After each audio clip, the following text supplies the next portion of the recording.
KEMPIRE is brought to you by...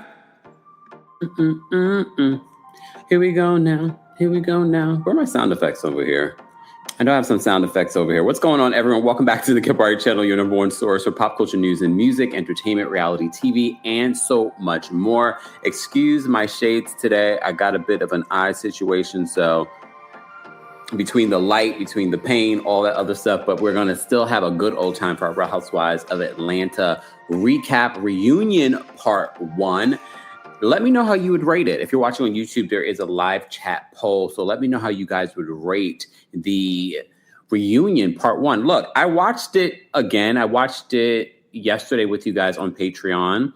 And then I watched it again this morning. And then right before the live, I was just having it play in the background as I was getting things done. It was okay. I mean, it's part 1, but it almost felt like a parody. Anyone else? I was like, why does this feel like I'm watching a sitcom? All they had to do is add a laughing track and it would have been perfect. And I do feel like K. Michelle, like I felt like she should have came to this reunion, not apologetic to Drew, but nothing that Drew did to you this season. It wasn't revealed that Drew did anything to you. You didn't come with receipts. And maybe in part 2 or part 3, you'll drop some receipts proving that Drew was coming for you. But based on what happened in part 1, we still have no clarification on why you had smoke for Drew. And now you're sort of like backpedaling on, oh, it was bloggers, it was this one, it was Nosh, it was that. It's not landing for me. And it's reminding me why so many people of the Bravo universe were annoyed with you at the beginning of the season. I'm glad that you look like you're ready to move forward with people like Porsha and that it's not that deep anymore for you. I'm not falling for it, though. And some people are saying, oh, she might be placating to the Bravo audience and the fans and things like that. No, this is just who K. Michelle has always been. I think people are just really realizing that K. Michelle is very much like a Tamar Braxton. Both Pisces, both love to play victim. And you are no victim here. You want to still push out to the world that people were plotting and planning against you. No, not one. We have no proof that anyone was plotting and planning against you. And I wouldn't put it past anyone for maybe possibly trying to dig up information about you. But even in that Jason Lee interview, Jason Lee was the one to say that, well, Phaedra was the one that had reached out, just trying to, get, and again, Phaedra reaching out wasn't her trying to plot and plan. She was trying to ask, K. Michelle, what can you tell us about K. Michelle? Is she cool? It didn't seem like it was something nefarious when they were reaching out. But again, we also understand, look at Angela Oakley. We do understand that people do dig up information on other housewives in order to use it against them. Jess says it's job references. I mean, I can see that. If you're getting into a new situation, you're trying to be like, I know there's this K. Michelle on reality television, but you probably know the real K. Michelle. So what can you tell us about the real K. Michelle? And it doesn't necessarily have to be something nefarious. Essie, this is hilarious. Essie says, Kemp, you an imposter like Usher and Brandy. Did you guys see that? Was it really a fake Usher on stage? Was it a fake Usher on stage? I mean, from the video footage that I saw, I was like, that's not Usher. That's not even a convincing Usher. Is that AI? Did someone make that up? I want to know. I swear to you, it's me. I wish I had a doppelganger that I could come here and impersonate me while I go, on vacation and do something. If anything, this is just a reminder, the body telling me you need a vacation. You need a vacation. So stay tuned where you guys will not get any content while I'm on vacation. And now it was Jarvis. Lord have mercy. Jarvis did not need to put, shades. Since I'm wearing shades, just call me Jarvis. This is like perfect for this week's recap. The shades do not do Jarvis justice because, sometimes shades, I used to call them ugly blockers because there'll be people on these dating apps with shades on and they look cute. But the minute they take their shades off, it's like, it's like jump scare. I will have to say for Jarvis, it's the complete opposite. Jarvis actually does look good. I have a picture here. I'm going to show you guys in 1 second. Hold on, y'all. Let me find the picture. Let me find a picture. Where is the Jarvis picture? Here it is. The Jarvis picture. Okay. All right. So this is Jarvis without the sunglasses. Okay. What do you guys think? Well, I will say this because I'm looking at Kelly's face. Kelly looks face tuned. Okay. So I'm wondering, did she face tune Jarvis too? Because the ugly blockers, the sunglasses, everyone was like, that's Jarvis? Oh, didn't Phaedra say that he was handsome? Well, no, I did see footage of him without the sunglasses, right? Did I? Well, apparently Jarvis also has an Instagram account now too.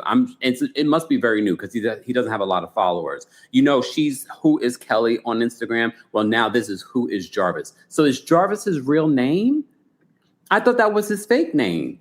Kelly, get away from me with these stunts and shows. I was just giving you credit the other day for being able to take all of the hits and punches and criticism from everyone else. But now it's giving like, girl, get away from me with this. Is Jarvis his real name? That's not his real name. They didn't even put it in quotes. They were like, and here's Jarvis, Kelly's boyfriend. Now he has an Instagram account called Who Is Jarvis? I'm tired, okay? If she's happy, I'm happy for her. If this guy is an upgrade from what she's used to, I'm happy for her. But get away from us with this. Get away from us with this. I don't care about this at all. At all. Let me see. Hold on. Let me bring up Jarvis again. Now I'm starting to think, because I'm looking at her face in this, and she face-tuned it. It's face-tuned, right? No shade, Kelly. Still hate the dress. But did she face-tune his face too? With the AI? Phaedra said he was handsome, but you you can't go by what everyone else says, right? What y'all think? All right, before we continue, guys, do not forget to like today's video. It's an easy, free way of supporting not just my channel, but other channels as well. As Danielle in the chat. Danielle, if you're in the chat, make yourself be known. I do want to mention, because we've done this multiple times before, Danielle, who's been a longtime member of the channel and mod of the channel, does this in the Washington, D.C. area, her 5th annual Women's Hygiene Drive. I was so happy when Danielle first brought this to the channel years ago, because we don't think about these things, about, people that are unhoused, that, women specifically, don't have access to some of the basic needs when it's their time of the month. And ladies that are going through perimenopause, when Dr. Frida was here on the channel, we were talking about that. Are there other things that we should consider? I've posted a link to the Amazon wish list that we're gathering for this hygiene drive. We don't think about these things, that, there are women that are unhoused that need these basic necessities. So we are partnering with Danielle to collect these things. So for the 5th annual Women's Hygiene Drive, please donate what you can. The link is available in the description. Mods, if we could take that link and post it in the live chat, donate what you can, because I think this is so important. Or just scan the QR code, because some of you are watching from your television. Scan the QR code. I know that we as a community can fulfill this hygiene drive list. It's the basic necessities that, women need when they're, going through their monthlies, All right. So again, more information on the hygiene drive will be available in the description. Not us talking about, we went from Kelly, who was unhoused, to talking about unhoused women. I'm not trying to make a joke here, but y'all can read in between the lines. I'm just saying, it was just a natural progression. Can we giggle? Can we giggle through the pain? Okay. Can we giggle through the pain? Okay. KK says, Kelly's delusions are actually entertaining, especially the standard part. Especially her being the standard. It's become a big running joke. I can appreciate it. I told you that I can appreciate Tears of Joy's laughing at me right now with this. I just thought of it.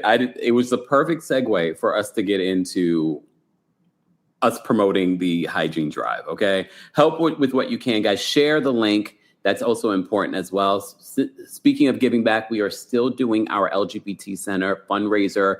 Again, shout out to everyone that's already donated. If you're watching a replay of this, it'll be available somewhere along here. But again, thanks to everyone that supported. 100% of your donation goes to the organization. So thank you to everyone that's donated. We're going to keep that up until we reach our goal of $10,000. I don't care how long it takes. Okay? Okay. All right. All right. I didn't even open my notes. Can I open my notes? Based off of the reunion looks that you've seen so far, guys, has it changed how you scored it? We did recap and talk about the reunion looks. We did not get to see Cynthia Bailey in part 1 of the reunion, but we will see Cynthia Bailey in part 2 and part 3 because they already segue into Cynthia. Honestly, they should just brought Cynthia out from the beginning. Come on. She was like such a critical part of the season. She was a very integral part of the season. They should just brought her out from the very beginning. Okay. But anyway, so at the top of the reunion, we see the reunion arrivals. We see Shamia and Kelly twerking and screaming and yelling and hollering backstage. Lord, they were sharing a room together as they should. Okay, Kelly says her dress didn't fit the day before. As she said, her whole JJ was out. And then Shamia says, oh, good. This is why when you guys say to me, oh, Kempire, the Shamia hate is so for. Shamia's a dynamic woman. She's got the light. She got da-da-da. And I'm like, guys, to me, it has nothing to do with if you like Porsha or not, or if you like Angela or not, or blah, blah, blah. Shamia is just cringe. I've been saying this. She just can't help but be cringe. Everything that she says and does, I'm just like, ooh. And so is Kelly. Kelly can be cringe too. But I just noticed it a lot with Shamia too. I'm just like, she's like, oh, good. I'm like, girl. And then all of a sudden they segue to them twerking in the back room. I see, if I was in that reunion, I'd be like, please make sure that my room is nowhere near their room. Please and thank you. Right? Okay. All right. Yeah, I didn't like Shamia's hair at this reunion. I liked her dress, but I did not like her hair. I didn't like her hair at all. It's just like it didn't. Yeah. Miss Lulu says Shamia's so tacky. Sunny says hate Shamia's hair. Yeah, I didn't love her hair at this reunion. It wasn't terrible. Let's be honest. We've seen worse hair, but I didn't love it. I didn't love it, especially for this outfit. Her hair gave plastic. Lord, damn. That's what you guys are saying. The true soul of a fan. I don't even know what that name is. The True Soul. What does the True Soul say? They're both annoying, Kelly and Shami. That's why they're besties. Okay, that's why they're besties. All right, let me get back to my notes because we have a lot to go through. And I will be dropping the call link for those that want to call in and share their thoughts and opinions on everything Real Housewives of Atlanta reunion for season 17, part 1. How would you guys rate it? I did not watch Ultimate Girls Trip just yet, but I will be recapping it tomorrow. So stay tuned for that. If you're a part of our Patreon, we were live last night and we watched Real Housewives of Atlanta reunion part 1 together. Tonight, if I feel up to it, I probably will go live on Patreon again while I watch Ultimate Girls Trip. Okay? All right. Let me just say thank you to our sponsors. We can't do this without them. Slot fans, the wait is over. Lightning Link is available online for the first time ever, and DraftKings Casino has it. DraftKings Casino is your home of a Lightning Link. New casino players can play $5 and get 1,000 spins, including 500 Lightning Link spins. That's 50 spins a day at varying values for your first 20 days. Strike now to claim your offer. Download the DraftKings Casino app and sign up with code KEMPIRE. Then spin Lightning Link high stakes anywhere, anytime. The crown is yours in partnership with DraftKings Casino. Gambling problem? Call 1-800-GAMBLER. In Connecticut, help is available for problem gambling. Call 888-789-7777 or visit ccpg.org. Please play responsibly. 21 plus, physically present in Connecticut, Michigan, New Jersey, Pennsylvania, and West Virginia only. Void in Canada. Eligibility restrictions apply. Non-withdrawable spins issued as 50 spins per day for 20 days. Valid for select games only and expire each day after 24 hours. Spins values vary. See terms at casino.draftkings.com/promos. Ends August 23rd at 11:59 p.m. Eastern Time. And we're back. Shout out to our sponsor, DraftKings Casino. More information on them will be available in the description. All right, let's get back to this reunion. So we have the women arriving. We got Kelly and Shamia twerking in their dressing room. Andy goes to visit Porsha. Andy, you're not going to get away from the fans that say that you favor Porsha. Porsha is the favorite. She's the face of Real Housewives of Atlanta now. Because, again, he could have went to all of the other rooms, but they didn't show that. He went to Porsha's room. He's coming in dancing. He's like, going naked. And she's like, dancing. Okay. Andy says to Porsha that he sees that Porsha can probably resolve things with almost everyone except for Shamia. Wow. And Porsha says, you would be correct. So it's very clear that Andy is very much aware that the Porsha situation is very deep and that there is no resolve that can be found. The fact that Andy's coming into the reunion feeling that way, because he usually wants everybody to resolve everything.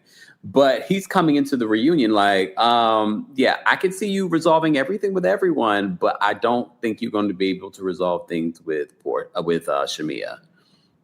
T says he does favor Porsha, but I get it. She's a good time. I get it. She's a good time. Yeah, but when you're the boss, you really should not be showing favoritism towards anyone. That's the HR in me coming out. You really should not, especially not so blatantly. But fine. So he basically says, yeah, I don't see any hope or resolution happening between you and Shamia. So I'm guessing by the end of this reunion, there is no resolution, especially if Andy's coming in there with no hopes of it. Elise says Andy has his faves. Yeah, we know. We definitely know he has his faves. Hold on. Let me, I thought I turned off my notifications, y'all. There we go. I was getting my notifications. Okay. I just want to make sure that these were off. All right. What does Brandy say? Brandy says, Porsha, you want to talk about mothers? Uh-oh. No, we don't. Okay. Well, that's true. Listen, Nene used to be his fave too. That part. Please understand, when I say faves, I understand that Andy Cohen really, the only person that is truly his fave, is himself and his money. That is his priority at the end of the day. Okay. And he has his faves, and he will make these executives will make these housewives in their prospective cities feel like they are the face, feel like they are the favorite. They do that intentionally to trigger the other housewives. Okay. Exactly. T says that Andy favors the girls that bring the coins. That part. Okay. Look, that part. All right. Let's move on. Let me get back to this reunion, but let me just make sure I put up my QR code for that. All right. I'm trying to find all my notes. I'm so used to having my studio with my two screens. I only got the one screen here. This is not great. But soon we'll get back in the studio. All right, so we get to see Jarvis. We see Jarvis arrive. He comes backstage. He's brought roses for the ladies. I guess the roses were meant for Kelly and Shamia because they were sharing a room. Big, beautiful roses, gorgeous. He had his sunglasses on, so we really couldn't see him. But from what we could see, we were like, is he that handsome? But why are we still calling him Jarvis? Why are we still calling him Jarvis? Is that his real name? All right. The women end up coming out. Pinky comes out. It's been revealed. Pinky has posted and confirmed on social media that she is in fact pregnant. She confirms within the first couple of minutes of this reunion starting that the only B that she's concerned about is a baby, because she was talking a lot about bankruptcies during the season. So she says the only B that she's concerned about now is a baby, and she announces that she is pregnant. She's with child. Andy says this might be the best dress reunion. I don't even know if he said might. He says, I think this is the best dress Atlanta reunion. I said, lies you tell. Do y'all agree with him? This was not the best dress Atlanta reunion. We definitely have had far better dress Atlanta reunions. I mean, I would have to kind of go back and look, but this definitely wasn't the best dressed Atlanta reunion. He just says anything, doesn't he? He probably will also say this was the best Atlanta reunion in a very long. He did say that after the reunion. He was like, "Oh my gosh."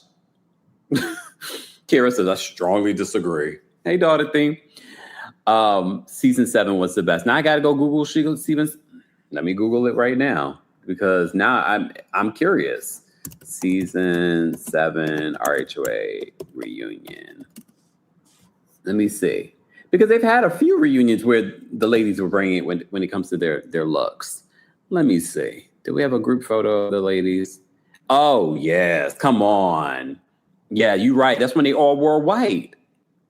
They all wore white. Now, that might be one of their best dressed reunions. Okay? No. Andy, well, you know what? Andy's getting up in age. He can't remember every... I'm joking. Calm down.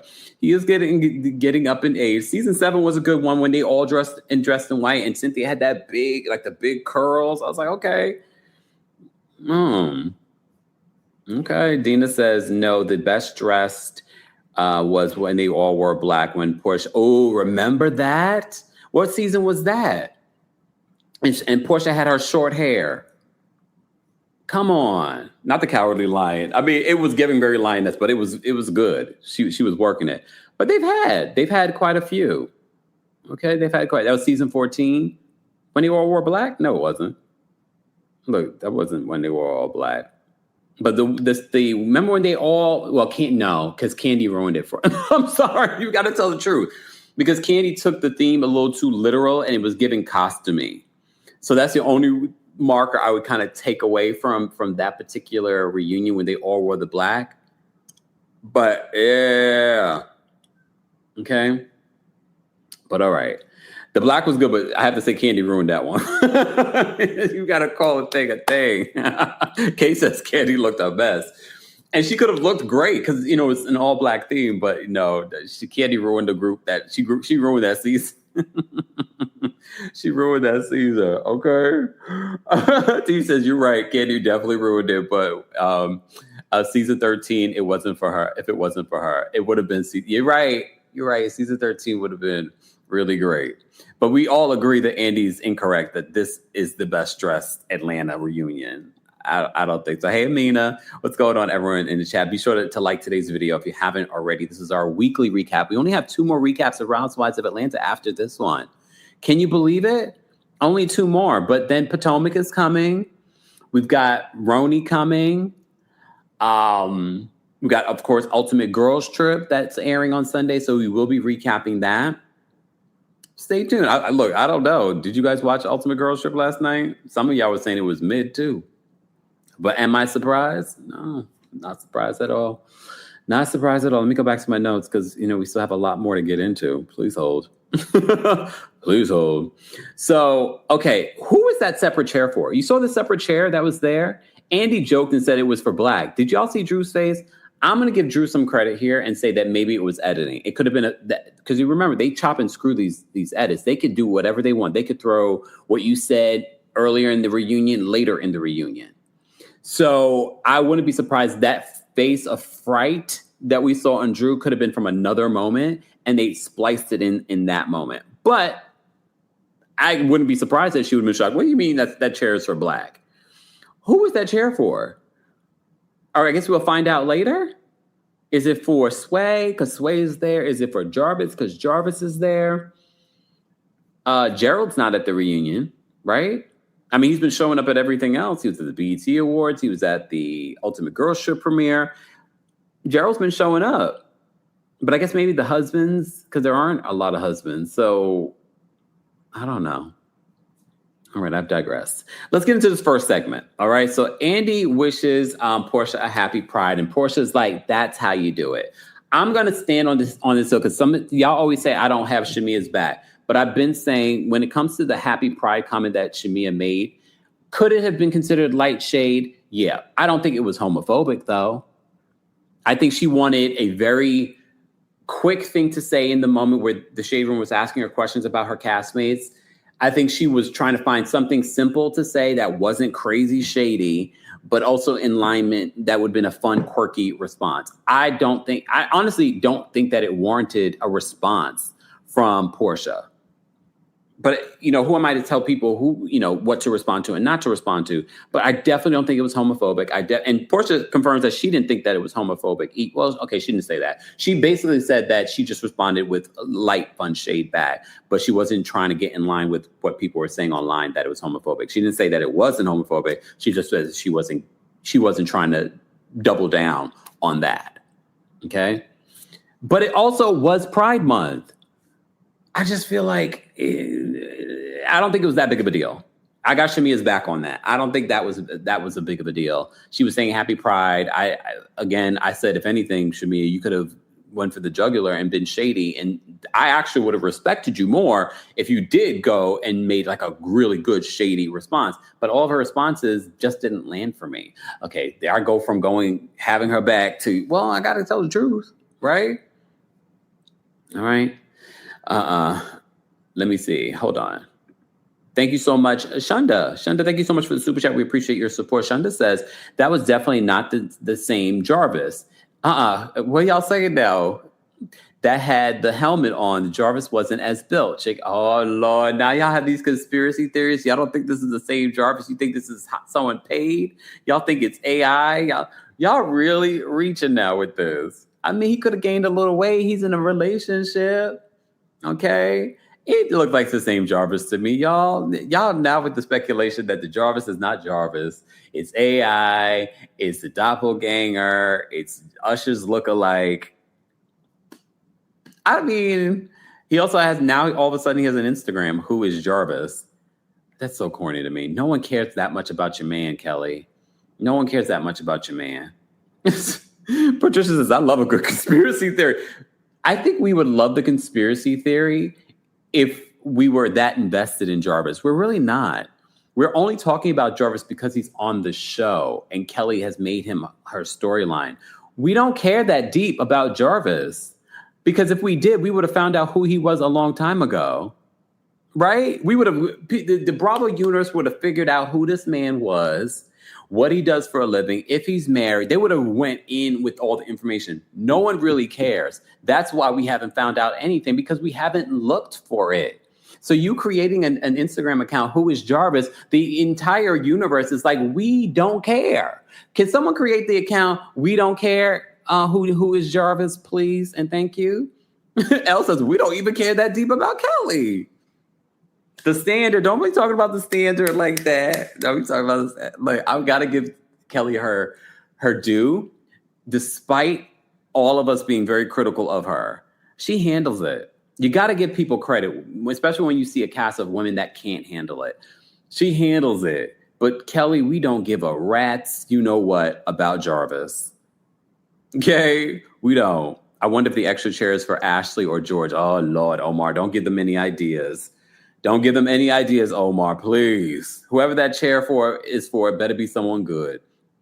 Better be someone good. Okay, for those that are in the chat, in order to make this reunion good, who should that extra chair be for? Who should that extra chair be for? Honestly, the extra chair for me should be for...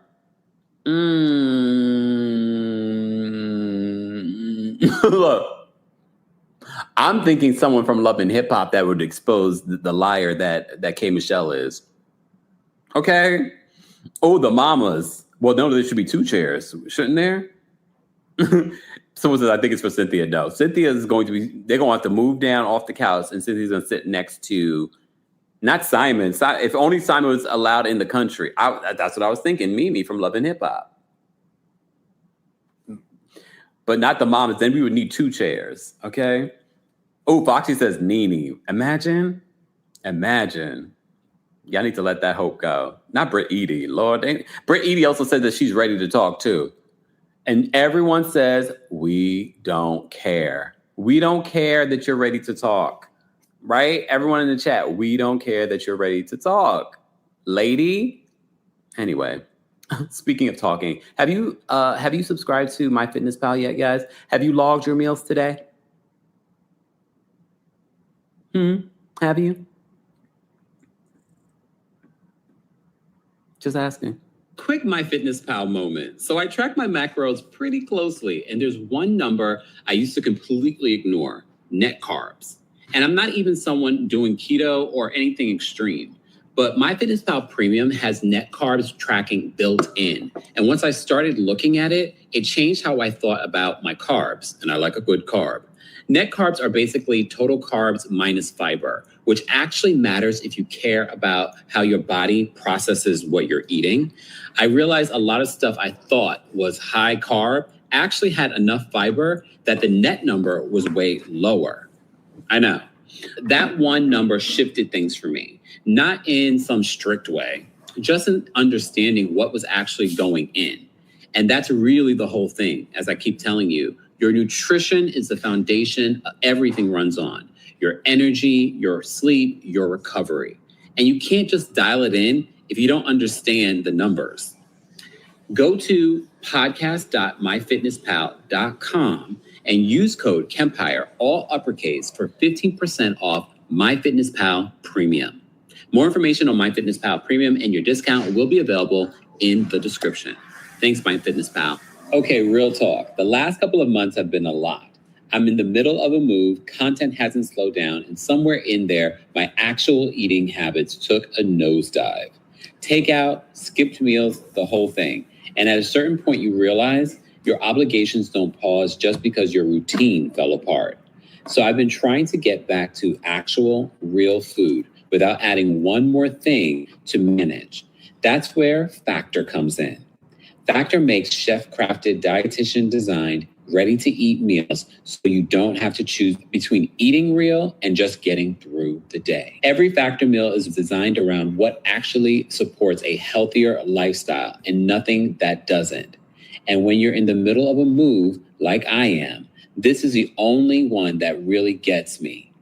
Meals are ready in 2 minutes. No prep, no cleanup. So even on the days when your schedule is completely out of control, eating well is still something you can actually pull off. My go-to lately has been the salmon. Genuinely didn't expect a heat and eat meal to taste that good.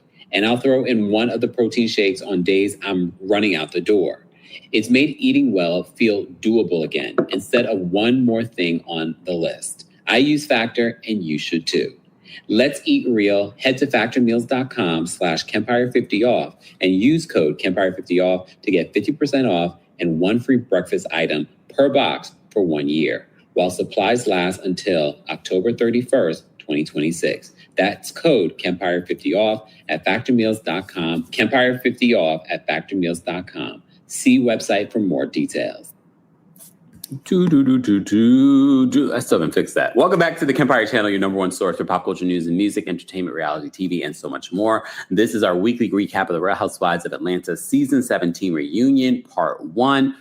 I watched the Peacock version. There is some extended parts that I will discuss. That's how I took my notes. So there might be elements that you watched on Bravo that I talk about. You're like, I don't remember seeing that. So just keep that in mind.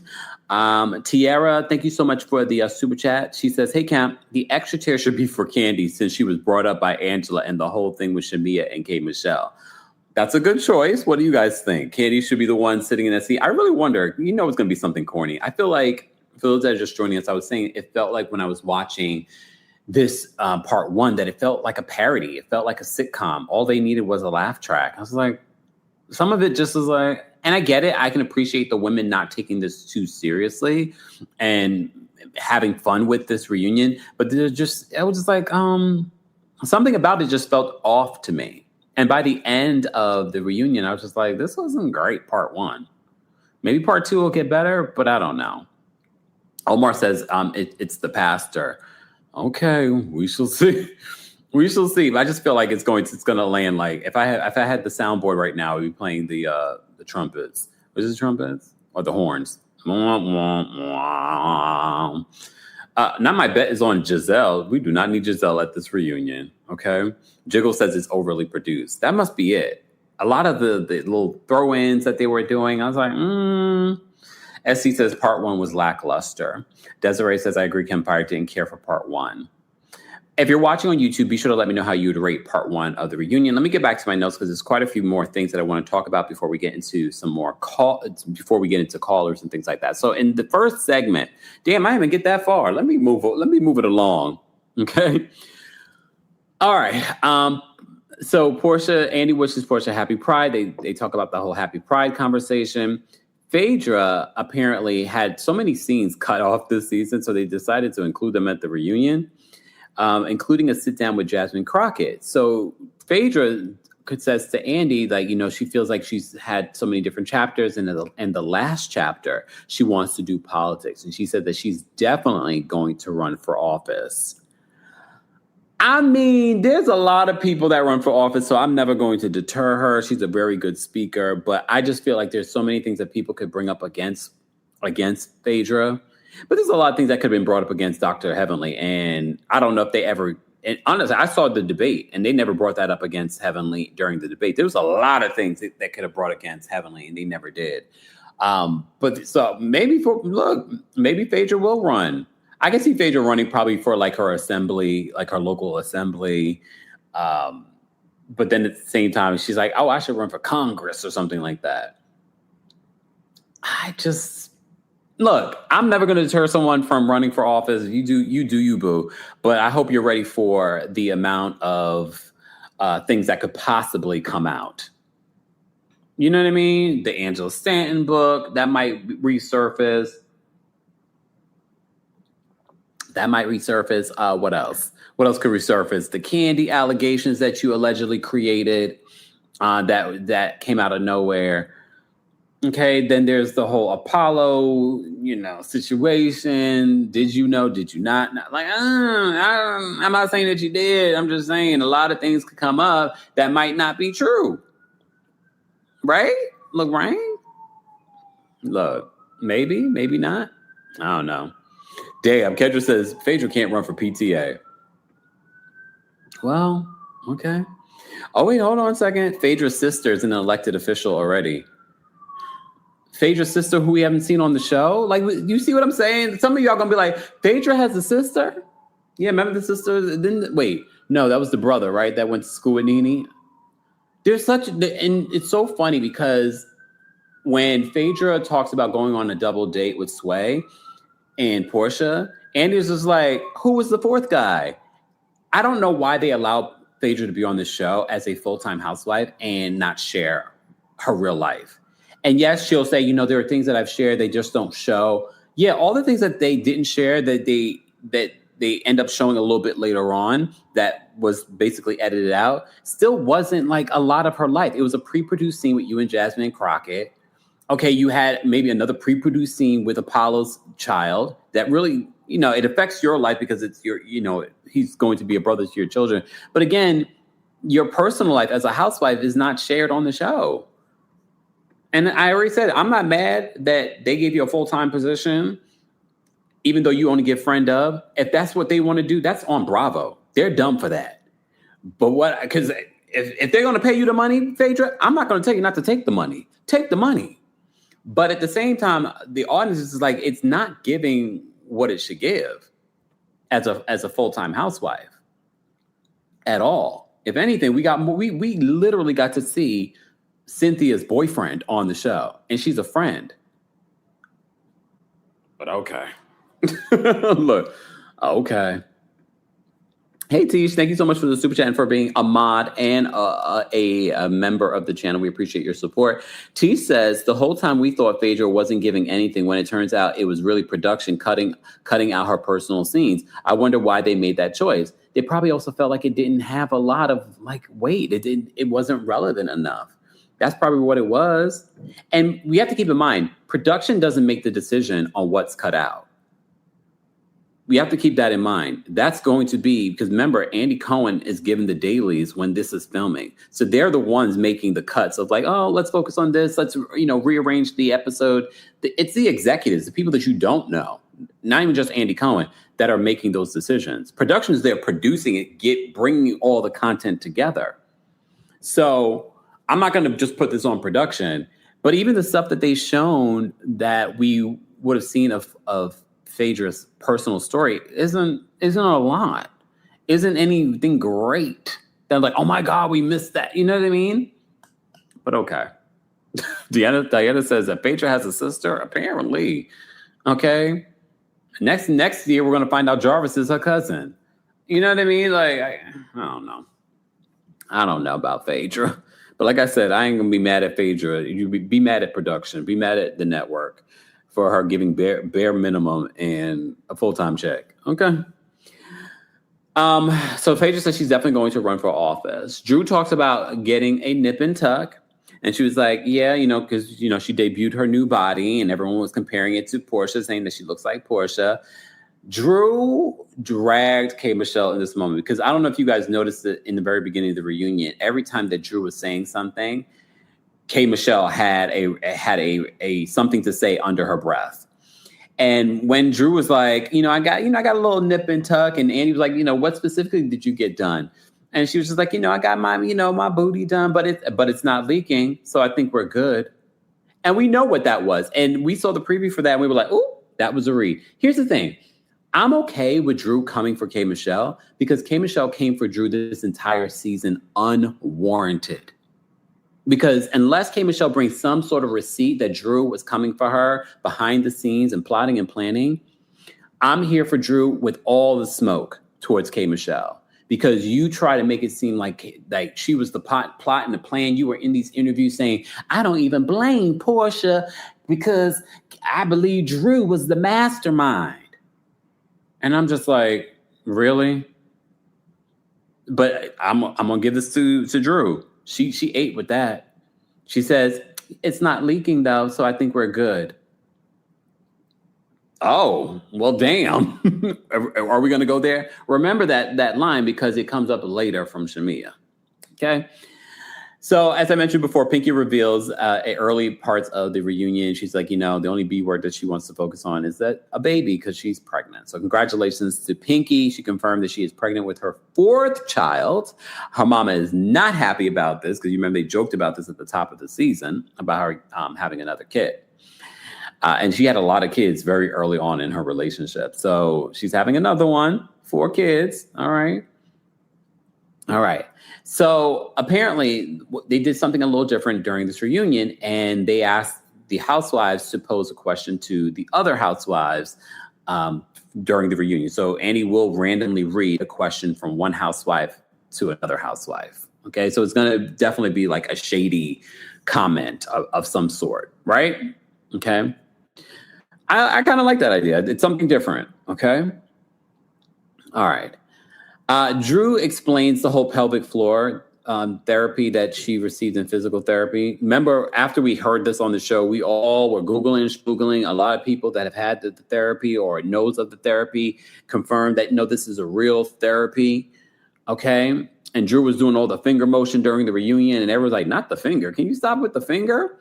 But apparently it's a real therapy. Do y'all notice when Porsha said to Andy, I'll FaceTime you the next time when I'm going for my therapy? She has made very inappropriate comments to Andy Cohen. That is your boss, ma'am.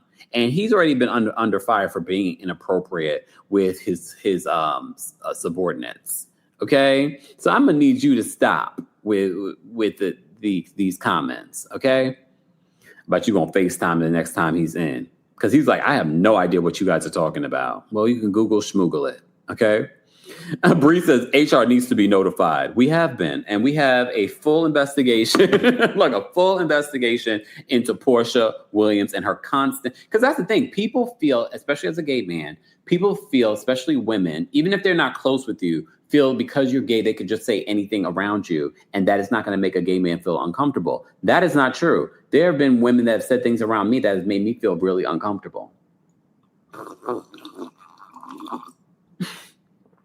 I'm just saying, unless we are familiar like that, it's one thing. April says, Kemp, you're HR now? Well, we used to work in HR, so now I'm HR, NBC Universal's HR, right? Okay. All right. Moving on from there. So Phaedra asked Drew, she's the first person to ask a question. Okay.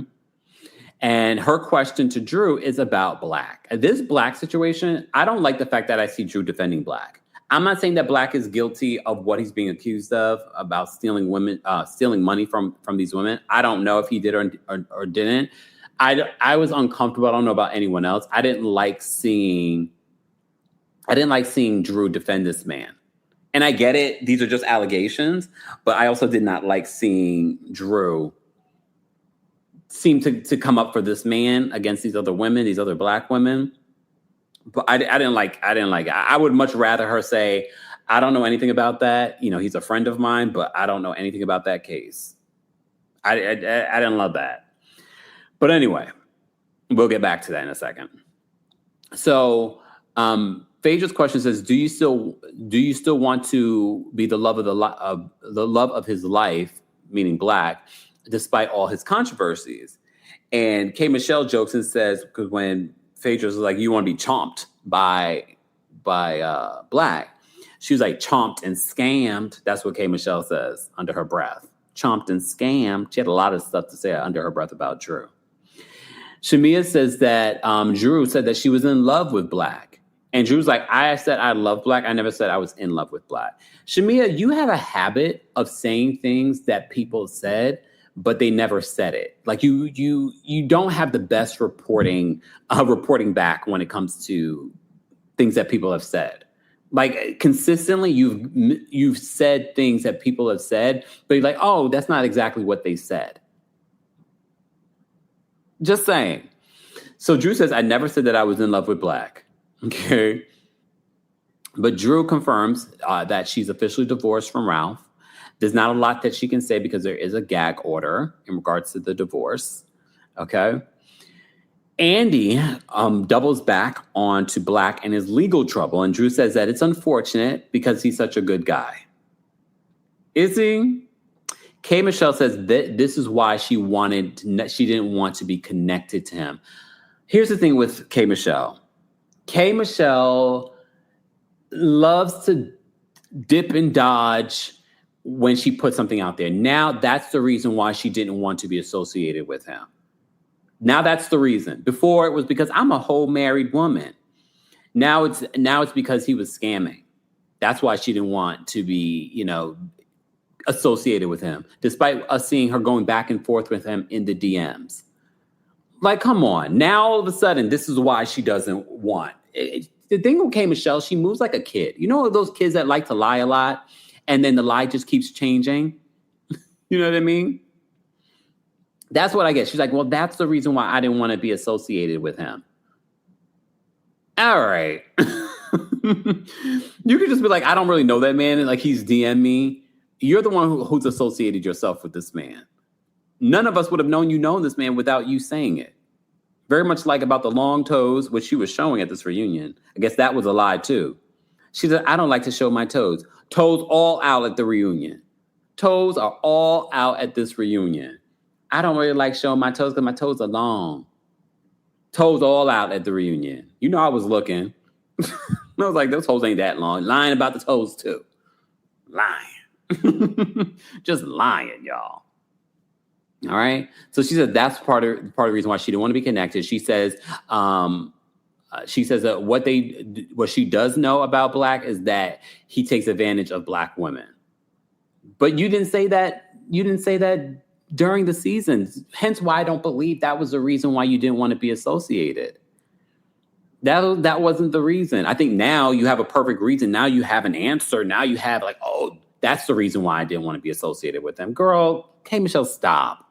Stop with this. I was really hopeful that maybe at the reunion, Kay would redeem herself. In part one, I don't see Kay redeeming herself.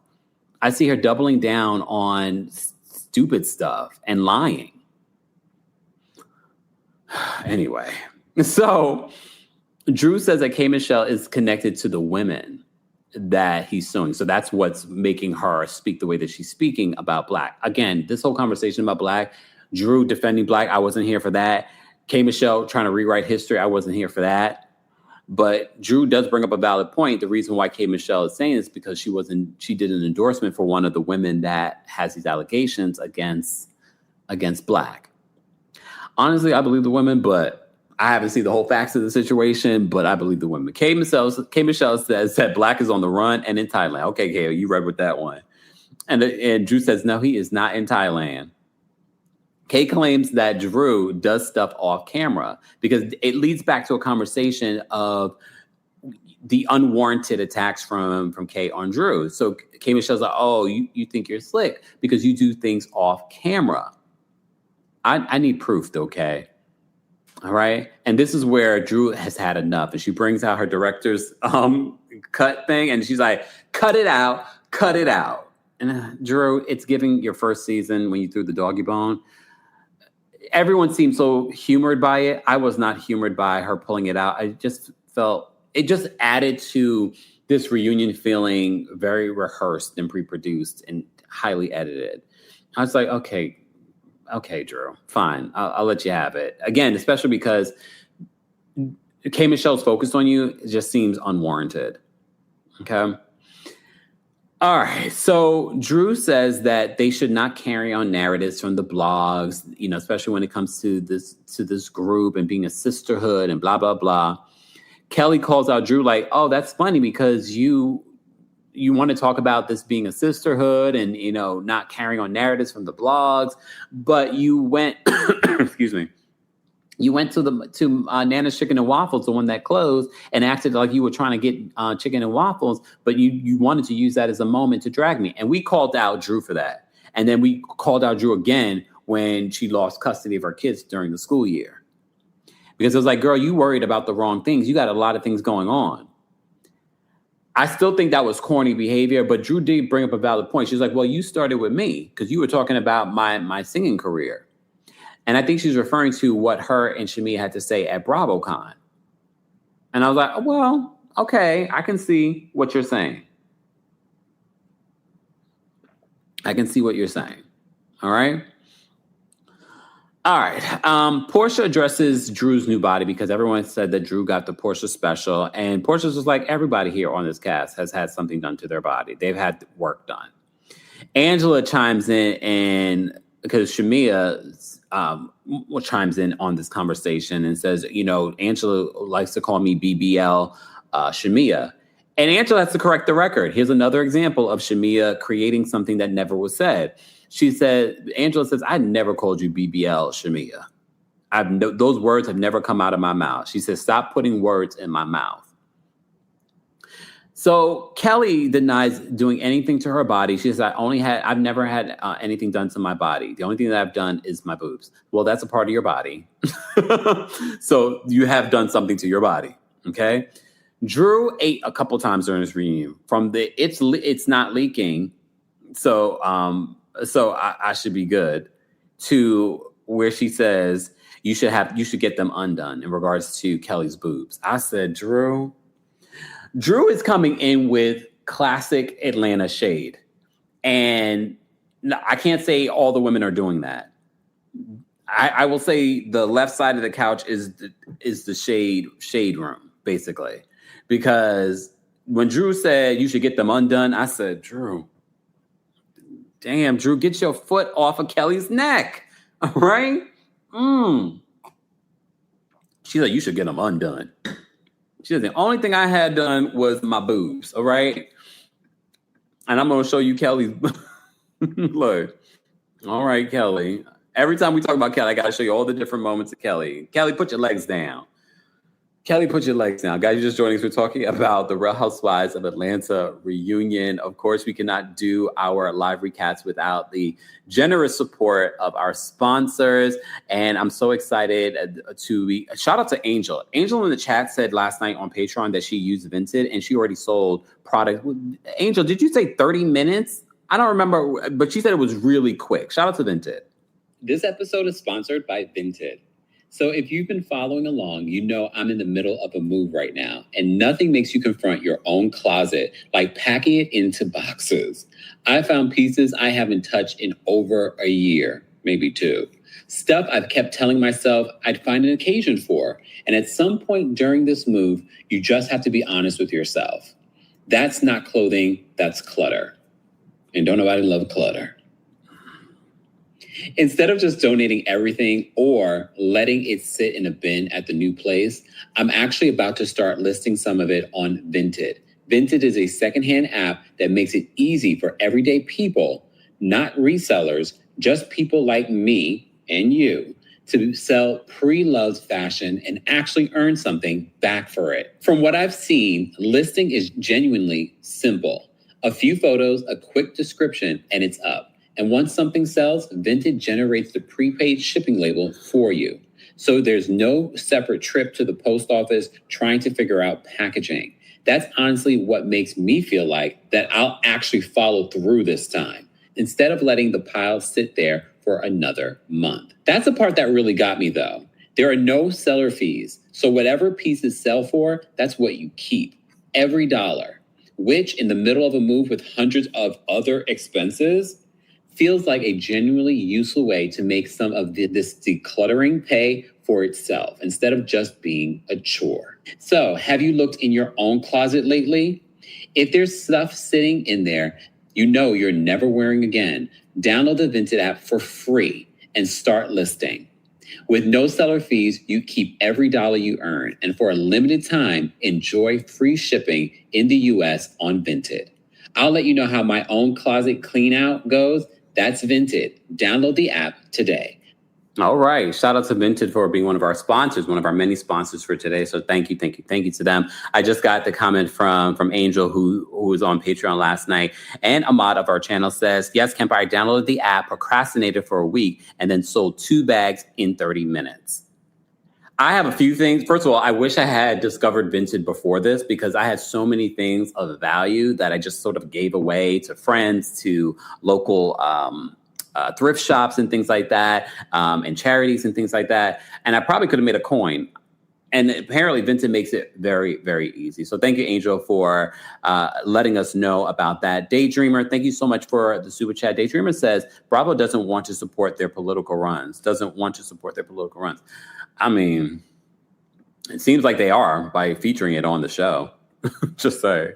Teach, thank you so much for another super chat. Let me shimmy, because Teach, this is your second $10 super chat. So thank you so much for the super chat and for being a mod and member here on the channel. Teach says, Kay said a lot under her breath. Like, girl, speak up or shut up. Shaking my head.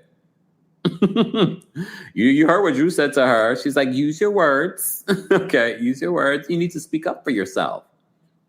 It seems like she's not. And I love the fact that, and this might be a tourist trait from Drew. Drew never seems bothered like that. You know what I mean? Even her delivery in these moments, she's just sort of like, you need to speak up for yourself. Melon, and thank you so much for the super chat. Melon says, Kempire got on his detective shades, ready to reveal the lies and long toes of it all.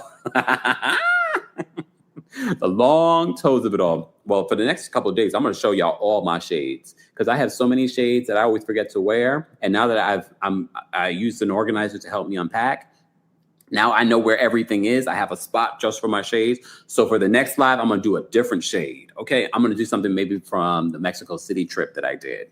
Okay, y'all going to see all my shades. And for those that are wondering why I'm wearing shades, I got a little bit of a style situation that is flared up again. So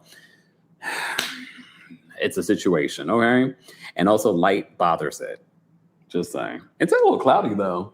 It's a little cloudy. Still bright up here, okay? Thank you so much for the super chat, guys. You can also support the channel just by liking today's video. It's easy, free way of supporting not just my channel, but other channels as well. Yes, Natalie says Drew is giving it to them. And I love that for her. Oh, first of all, Angel, how do you know I have the blue Versace sunglasses? Sometimes I forget when I wear stuff. Oh, because I posted it on my Instagram, Angel, right? She said the blue Versace would go go well with any of the Knicks shirts. Thank you, Leah. Leah says, thanks for showing up, Kemp. Thank you. Thank you for appreciating, despite not feeling 100%, I'm showing up to work. Okay? Showing up to my 9 to 5. Y'all see that whole drama with Jules? And that whole conversation about the teeth and the 9 to 5, and everybody's having big conversations. This is my 9 to 5, but my 9 to 5 is more like 9 to whenever. Okay? 9 to whatever. Shout out to all the 9 to 5ers. We appreciate you guys in the chat. All right? And the replay. All right, let me get back to this, because I still have so much I want to talk about. This is why these lives go on for like 3 hours. But look, I'm on my couch. So forever how long it takes, it will take, as long as you guys have the time. Don't forget, you can also listen to our live recaps and special episodes. I dropped a special episode this morning. Who listened to the special episode that I dropped this morning on the podcast? You got to subscribe to the podcast because you are missing out. Club KEMPIRE, I haven't forgotten about you. If anything, Club KEMPIRE, y'all going to get a good, juicy episode this week on the Apple Podcast subscription.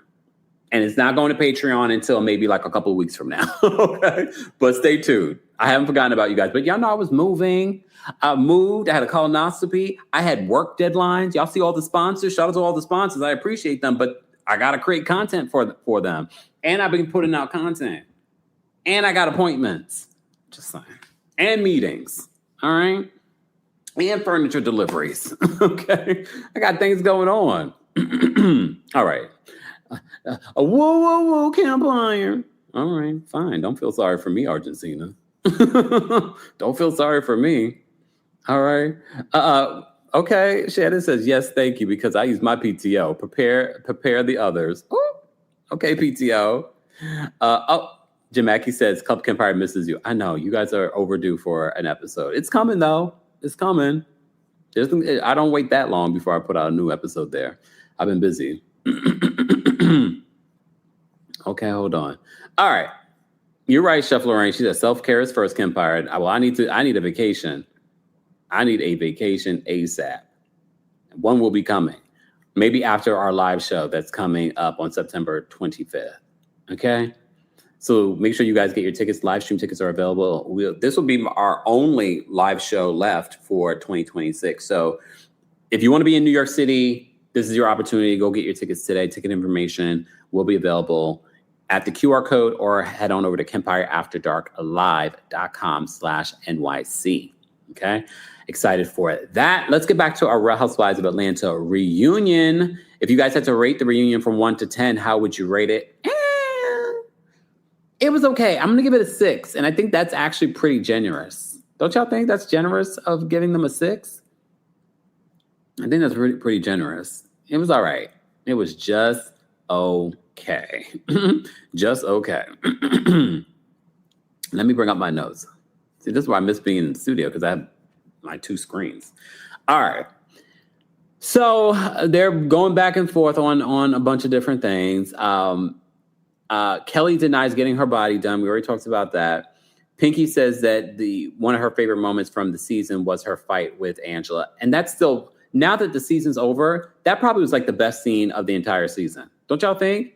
And Angela was probably the only one this season that really delivered when it came to like what people look for when it comes to Atlanta and their fights. So Pinky said that was her favorite one, and she feels like she's the one who won that fight. I'm going to ask the live chat, who do you think won that fight? And why exactly is your answer Angela?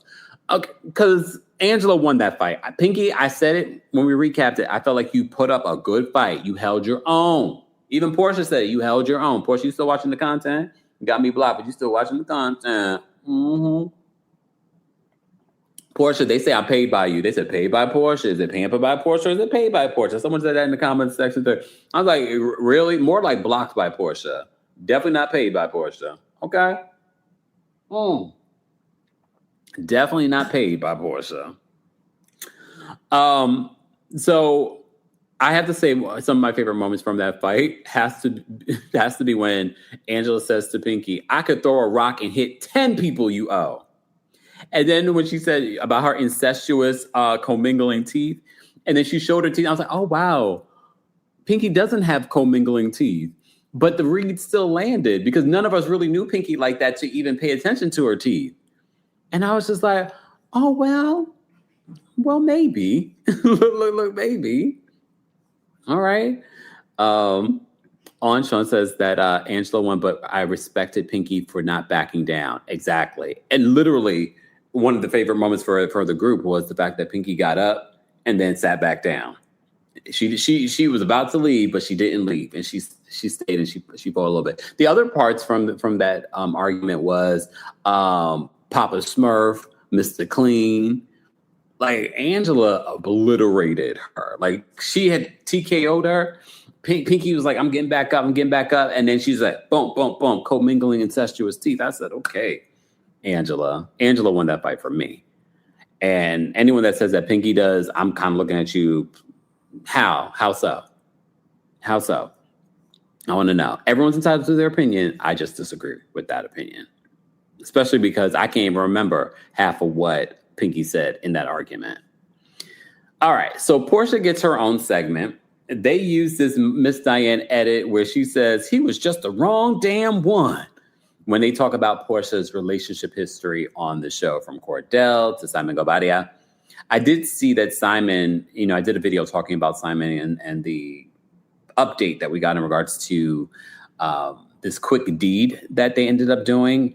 And Simon said that, well, she basically inherited $8 million in debt. I'm not sure what he means by that. What I do know, we did find out that Porsha had this, quote, legal win over the whole situation with Simon in regards to their divorce, that she'll get over $1 million from Simon in equity from this home. And she has her name on the house. And I think literally this information was fed to the blogs, specifically TMZ, because Porsha knew that this was coming up during the reunion. So I wouldn't be surprised if the timing of this maybe just landed perfectly, because literally they had the court hearing on August 5th. So it just happened like 5 days ago. But anyway, Porsha says that she's in love with Sway. She says that she doesn't feel any jealousy or competition. She says that when she's in a relationship, she's very subservient. She's very submissive to her partners. But when she has to show up in the reality TV space as this Porsha, there's this level of jealousy and competition that she felt from the men. And she feels like with Sway, she doesn't have that. Okay. Apparently, Sway has the money, has the coin. She took Porsha, her family and friends, 14 of them on vacation, private jet, everything like that. Doesn't it feel like we're watching something over and over again when it comes to Porsha? It's like Groundhog's Day. Because wait, wasn't she on a private jet with her kid going on vacation with Simon private? Yeah. Apparently, Sway is a business coach. She's also in real estate. Okay. All right. I will always remember what Pepsi said. You will have a problem with lesbian. That I feel like those words are going to be true. Because those be the ones. I tell you, the one time I went to Fire. No, I've been to Fire Island a few times. But there was one time I went to Fire Island and that was probably the only time I saw a fight at a gay establishment. It was between two lesbians. The lesbian came over the banister and landed on the floor over there in Cherry Grove. I said, what is going on? And it wasn't black people. I said, the ghetto? I was like, what is going on? The lesbians, okay? You are a problem with lesbian. All right? I don't know. I'm not wishing that on Porsha, but it's very interesting that where we're at today. She says she's very much in love with Sway, though. And Sway has the coin. Porsha says in regards to the relationship between Dennis and Sway, she starts it off. She wants to say something nice. She's like, Dennis is a great guy, but his social media behavior is not the most respectful. And so that must be a bone of contention between Sway and Dennis. Okay. So things between Dennis and Sway might be a little shaky, but this is a very new relationship. So we shall see. When asked about how Miss Diane feels about Porsha and Sway, Porsha gets emotional because she says that her mother actually is supporting this side of her. And she says, if you decide to marry this person, that she would be here for it and supportive of it. I'm not surprised by that because Miss Diane seems like that's her baby girl. She will do anything for her baby girl. So, and I think she already knew that Porsha had this side to her. So Porsha gets really emotional during that portion. And that might be because, Porsha had that whole sermon where she was, denouncing gay people and things like that. So I know there's probably a part of her that still feels a conflict, which it's understandable. There are a lot of gay people that have that conflict, especially those of us that grew up really religious that might have a little bit of that conflict. I don't. Not saying that at some point, though, I did, So So they end up having a conversation about Shamia and Porsha. So this is one you don't see during the Bravo version. You see in the Peacock version. You see a beginning of an argument between Shamia and Porsha. Okay. So Shamia says that she wants Porsha to find, when Andy asks about how she feels about Porsha finding love. And she says, she wants Porsha to be in love, find love, all that good stuff.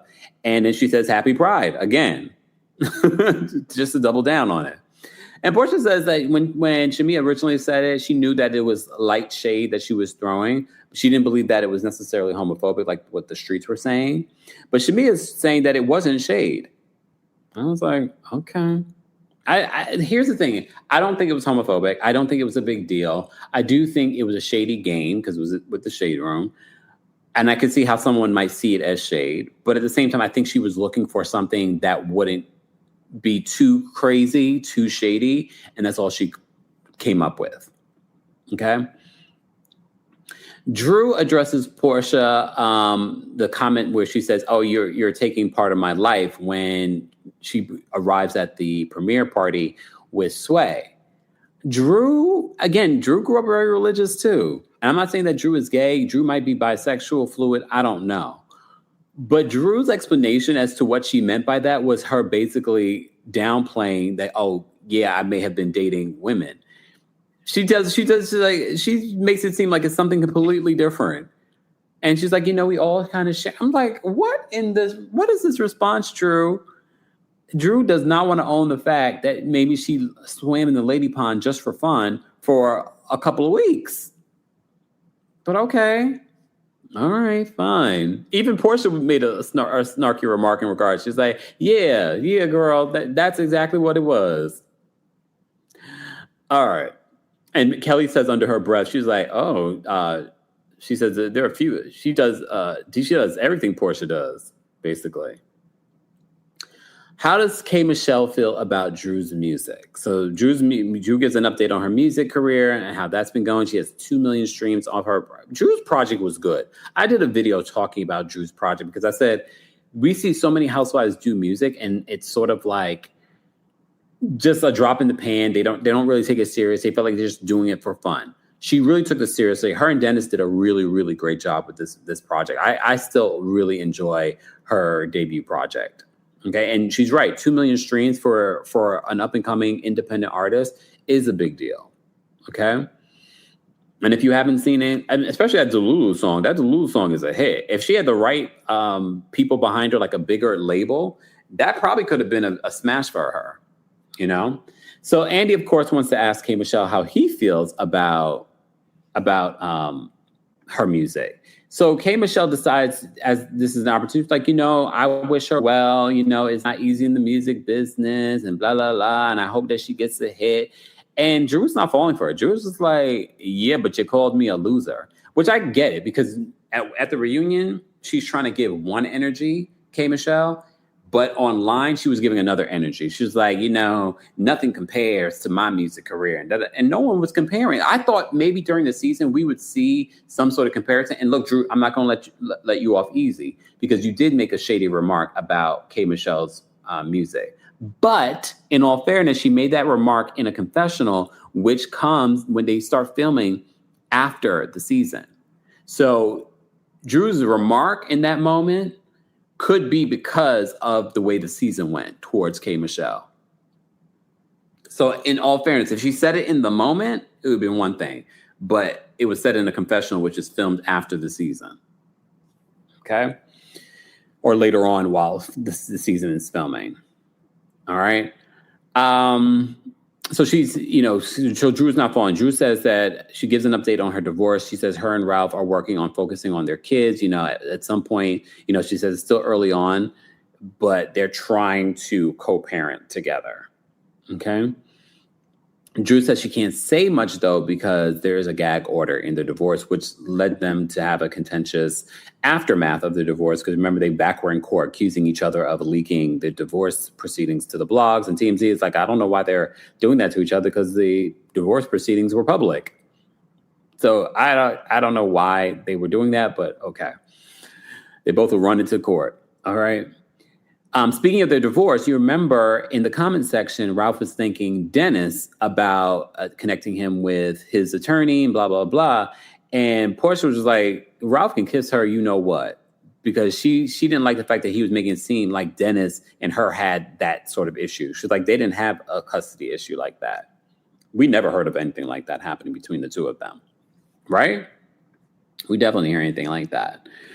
All right. Let me say thank you. We have more sponsors. I know you're like, whoa, the sponsors. We got sponsors today. Let's play our sponsors. Shout out to our friends over at Baskin Lather. You know what's wild? For years, I watched people in my life try to force their hair into routines that were never built for them. Using the same products, the same just do this advice you see everywhere, and wondering why nothing worked. Turns out one size fits all almost never fits textured hair. It's not about trying harder. It's about using what's actually formulated for your texture. That's why I've been paying attention to Baskin Lather. As you already know, you can take a look at my beard. Their stimulating scalp and hair balm is made for curly and kinky hair specifically. 100% natural ingredients that actually penetrate the strand instead of just sitting on top and clogging things up. No petroleum, no lanolin, none of that heavy, greasy buildup. Give it about 3 months of consistent use and people are seeing real changes in breakage and shine. You all have been telling me this in the comment section. And their hydrating hair mist, aloe vera avocado oil, is perfect if you're rocking locks, twists, or braids and need something to fight frizz and dryness without messing up your style. What gets me the most, though, is the story behind it. Baskin Lather is Black-owned, family-operated. It started because CEO Shayna's little sister was misdiagnosed by a dermatologist who told her her hair might never grow back. Instead of accepting that, Shayna and her mom went and formulated their own scalp and hair oil. Today, her sister's hair is down to her hips. That's the kind of energy behind every product that they make. Explore viral bestsellers and products for healthier hair of all types at BaskinLatherCO.com. That's BaskinLatherCO.com. Use code KEMPIRE for 20% off. Thanks to Baskin Lather for sponsoring today's live. More information on Baskin Lather will be available in the description. And we're back. Shout out to Baskin Lather. We love supporting them here on the channel. I'm still using their beard shampoo and beard products and things like that. So shout out to them. There's all kinds of things available there for you. Let me say also thank you to everyone that's been sending in super chats. But you guys, you can also support just by liking today's video. Melanin360 says, are those Cynthia Bailey shades? No, Cynthia hasn't sent me her shades. Okay, Cynthia Bailey, where are your shades? Let me add them to my collection. Okay. No, they're not. This is actually Jay Black, who used to be a sponsor here on the channel. Daydreamer, thank you so much for the super chat. Daydreamer says, go ahead and be shady, Camp. We love it. Love it. Thank you so much, Daydreamer. We appreciate the support. Juicy Mo, thank you for the super chat. Juicy Mo says, I'm confused how Kelly says she is the standard and was so rich, but had a missing side tooth for years and just now getting her teeth done. Because Kelly says a lot of stuff that's not true, because we already know that the standard part is not true. So she just says stuff. You know, she's a Pisces. You know how Pisces do. They lie. So calm down, y'all. I already know. All right. I already know the people in the chat. I'll be like, oh, here he go. Here he go. But here we go. You know, she just keeps proving my point. Okay. Margaret, I think she's playing semantics. Margaret says, K. Michelle lied about being the only Black woman signed. She must not have heard of Mickey Guyton, who I love. She has a beautiful, beautiful voice. She says specifically that she's the only one signed in Nashville, Tennessee. I believe Mickey might not be, her record company may be based. Maybe she's meaning because she's in Texas, I believe, Mickey. I think she's playing semantics. Either way, I support all the Black girls, all the Black men in country music. Did y'all see the Breakfast Club interview where she was slamming Shabuzi? K. Michelle is so interesting in a way. Okay. She is so interesting. It's like, anyway, that's a whole other conversation. Oh, is she like, hold on. Margaret, maybe she means that from Tennessee. I don't know. But I agree with you. I pointed it out that I think she was being very particular in regards to the language that she uses. All right. Let me see. Hold on. Let me see. Let's see. Hold on. Okay, let me get up my name up here. There we go. All right, back to this. Back to my notes. So, all right, where were we talking? So Drew says that she gives an update on her and Ralph. All right, so then this leads to a conversation about Porsha and Kelly's comments about Porsha living in Simon's house. And she's like, you can't be worried about me living in Simon's house while living in Shamia's house. That was a read. I have to give that to Porsha. But Porsha's been a part of Atlanta for a long time, so she knows how to do this. But that was a read. She was like, you can't be worried about me living in Simon's house when you're living in Shamia's house. Kelly clarifies, I lived in Shamia's house for 2 weeks before moving into her new house. Porsha says that Kelly should not discredit women when you're looking for support. Valid point. But I get what Kelly is saying in regards to the Simon situation. Porsha says it's not Simon's house if she's the one paying the bills. Well, I mean, whose name is on the deed? Now it's your name on the deed since the whole update. But his name was on that deed. But she said she was the one paying the bills. Were you paying the mortgage? Just asking. On this, multi-million-dollar home? Is that why you sold your other home? In order to be able to pay the bills there? I mean, look, if that's what she did, that's what she did. All right, so then it leads to this back and forth between Porsha and Kelly. Angela chimes in and she asks Kelly, so whose name is on the house that you're living in? She's like, who's in it? Because Angela loves to do her research. So wouldn't it shock me that she probably found out or Google schmoogled and found out the name on the house that Kelly's living in. So whose name? Is it her mama's name? Is it Nana? Is that the name on the house? So the house couldn't be taken from her?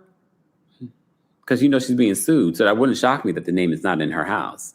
I know it's not in Jarvis's name, right? But Angela brings that up. So Andy defends Angela when Kelly comes for her foreclosure. She's like, well, it wasn't her. It was an investment property, because the way Kelly's making it seem is as if the home she's in now with Charles was in foreclosure. She's like, no. Andy defends Angela because, he has his favorites. And he's like, well, but it's true. He's right. The homes that she foreclosed on were her investment properties. Okay. And Angela brings up Gary. And Andy's like, who's Gary? Who's Gary? Apparently Gary's some guy that's suing Kelly. Angela, again, with digging up the information on these people. I was like, okay, Angela, way more than all of us. So Porsha gives us an update on the whole Mike situation and Mike being in love with her and Mike telling his dad about her. And she publicly apologizes. I don't know if it was in the Bravo version, but in the Peacock version, she apologizes to Mike publicly because of how she announced her relationship with Sway. No, you didn't need to apologize. And you didn't need to apologize because that relationship with Mike wasn't real. Let's be honest. That relationship with Mike was not real. All right. So this is when we find out that Phaedra addresses the whole conversation in regards to what she said in her confessional about, Porsha is not going to date a broke person. And she, she makes it sugary and sweet and says that she likes Sway. She's going on double dates with Sway. And Andy's like, who's the fourth person? Who's the fourth person? And then we find out that Porsha and Phaedra both dated Mike. And apparently Phaedra did tell Porsha this. And Andy says, well, that would have been interesting to hear during the season. You never want to hear your boss of a reality show say that to you. It would have been interesting if you had mentioned this during the season. There's a lot of that with Phaedra, right? There's a lot of Phaedra in the whole not mentioning a lot about her personal life during the season. Andy wants to know who was the fourth person on this date. Secondly, why are we just finding out that you both dated Mike? And apparently you told Porsha this. All right, Casey says Andy is right. Right? Miss Mel Magic says Andy was giving out warnings. All right? Dalika Everett says, okay, Kempire giving Top Gun tees. Right? These sunglasses are good. And they're, you know what? I love a good, like a good weighted, strong sunglasses. You know, some sunglasses can be cheap. No, these are good. These are from J Black. I don't know if they are still around, but they were sponsors of the channel a couple of years ago. All right. I mean, this is not a sponsored post. I'm just letting y'all know. Okay. I have a couple of sunglasses from them. All right, guys, do me a favor. If you haven't already, be sure to like today's video. We're talking about the Real Housewives of Atlanta. We will take, matter of fact, I'm going to drop the call-in link for our Royal Court members and senior royals first. I'm not taking callers just yet because I still have a lot more to get into when it comes to this recap. So be sure to like today's video. All right, and I will drop the call link for the general audience as well. Let me just drop this for our Royal Court and Senior Royals on the post tab here. Live chat, once we get to a certain amount of calls, likes, I will drop the call link for you guys as well. All right. And Twitch folks, because, it's Twitch, I'm going to drop the call link for you guys too. Okay, just because y'all follow us on Twitch. All right. And shout out to Replay Crew. Replay Crew, be sure to let us know your thoughts and opinions on this week's episode as well, how you rate this week's episode. Did you feel the way that most of us feel, that this first part was a little mid? A little mid. Hold on. So Moni says, Angela gives me the ick every time she hopped her ASS into everybody else's question, throwing unnecessary shade, but no one checks her on that. Andy, get a hold of your girl. How do you guys feel about that? I mean, that's part of the reunion, though. That's what people are supposed to do. Because if you don't, you're going to end up sitting there very much like Shamia and sometimes Phaedra. Like, are you there? Why are you here? You know what I mean? All right. Innocent Instigator says they all did that. Bless says that Angela is the bulldog. Alexandra says Angela was doing too much. Patricia says, I agree with that. All right. Kayla says the shade was excellent. I'm just getting some water, y'all. All right. Let me get back to my notes. All right. So when Phaedra says that she told Porsha during the season that she had dated Mike, this is K. Michelle's opportunity to bring up the nosh of it all. So this leads to this conversation between K. Michelle and Porsha about nosh. All right, before we get into that, today is brought to you by our friends over at MyFitnessPal. I want to talk to you about something happening in my life right now. And this is usually where my nutrition falls apart. I'm moving. And if you ever moved before, then you already know. Boxes everywhere, kitchen's packed up. And this is where you need to be your sharpest. This is where you need to be your most focused. And the last thing I need is to have my nutrition fall apart. But you get it. You're leaning towards takeout, whatever's left in the refrigerator, or whatever is at your disposal. But I'm doing it a little differently now. And it's at the help of our friends over at MyFitnessPal Premium, their nutrition coach. Look, when I first heard of this, quote, AI coach, I thought it was going to be some sort of little chat bot that's not going to be really helpful, but it's actually a very complete different experience than what I thought. Let me show you. So I just ask it like I'd ask a person, what should I eat before a workout? And it comes back immediately, a small carb-focused snack with a little protein 30 to 90 minutes before. And it gives me real options with actual numbers. Banana, toast, a jam, Greek yogurt, oatmeal. It even tells me it depends on timing. If I've got 2 hours, eat a fuller meal. If I'm going in 30 minutes, keep it light. But here's where it gets different. See this? Shows me snacks from my recent diary. Watch what happens. It goes into my food, stuff I've actually logged, my matcha shake, my protein bars, the rice and stewed chicken I made. It's not telling me what a random person should eat. It's telling me what I can grab out of my own kitchen. That's the difference. And I can keep narrowing it. What if I'm exercising in 30 minutes? It says, have the shake. It's easy to digest. If I want the bar, cut it in half so it doesn't sit heavy. That's a real answer. Then later that day, this is the one that got me. I typed, I'm way under my protein today. What's an easy fix? And look, it checks my goals and it already knows I logged that matcha shake once today. It says add another scoop for 12 more grams. Then it lays out my options, turkey breast, stewed chicken, cottage cheese with the grams on every one. And then it does the math for me, adds it up, 109 grams from these, plus the 25 I already logged, puts me at 134. My target is 135. It literally told me I was 1 gram short and offered me a buffer. And when I asked for lower calorie options, it reworked the whole thing, 3 ounces of turkey, plus a scoop of shake, 205 calories, 33 grams of protein. Done. Now I want to be real with you. This is not going to replace your nutritionist. As you know, I meet with my nutritionist every few weeks, and I'm still going to meet with my nutritionist. However, my nutritionist is not going to be here while I'm packing boxes or in the middle of a move late at night. This nutrition coach helps make me make easier, healthier decisions that I don't even have to think about. The other thing that I'm loving about MyFitnessPal Premium is the multi-day logging. I'm a Taurus. I am a creature of habit. So there are certain meals that I really do have every single day, like my cassava shake. I already know I'm going to have that today. I'm probably going to have it tomorrow just because it's easy. Well, MyFitnessPal Premium makes it easy for you to do multi-day logging. And that's the point. Life doesn't stop so that you can eat perfectly. We know that better than anyone. There's always going to be a move, a deadline, something, a trip, hopefully. And as I keep telling you, your nutrition is the foundation everything runs on. Your energy, your sleep, your recovery. And the most important thing, like with everything, is your consistency. And MyFitnessPal Premium is helping me stay consistent.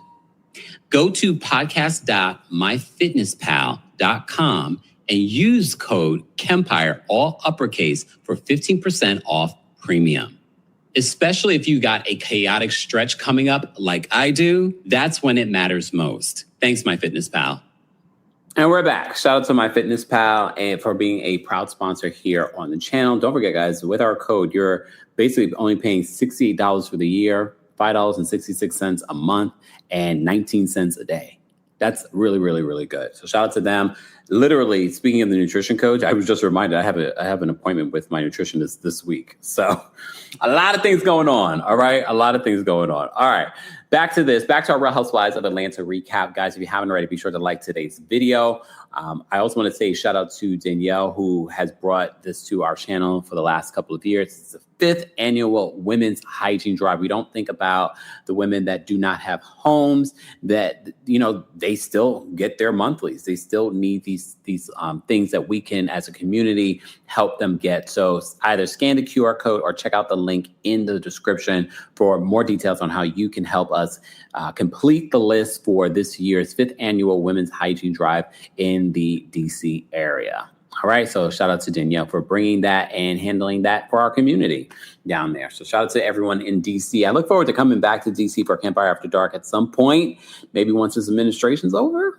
Because would you guys still come to a live show despite everything that's going on down there? Look, we'll see. Look, we'll see. I have to go somewhere else. Right. All right. But let me move on.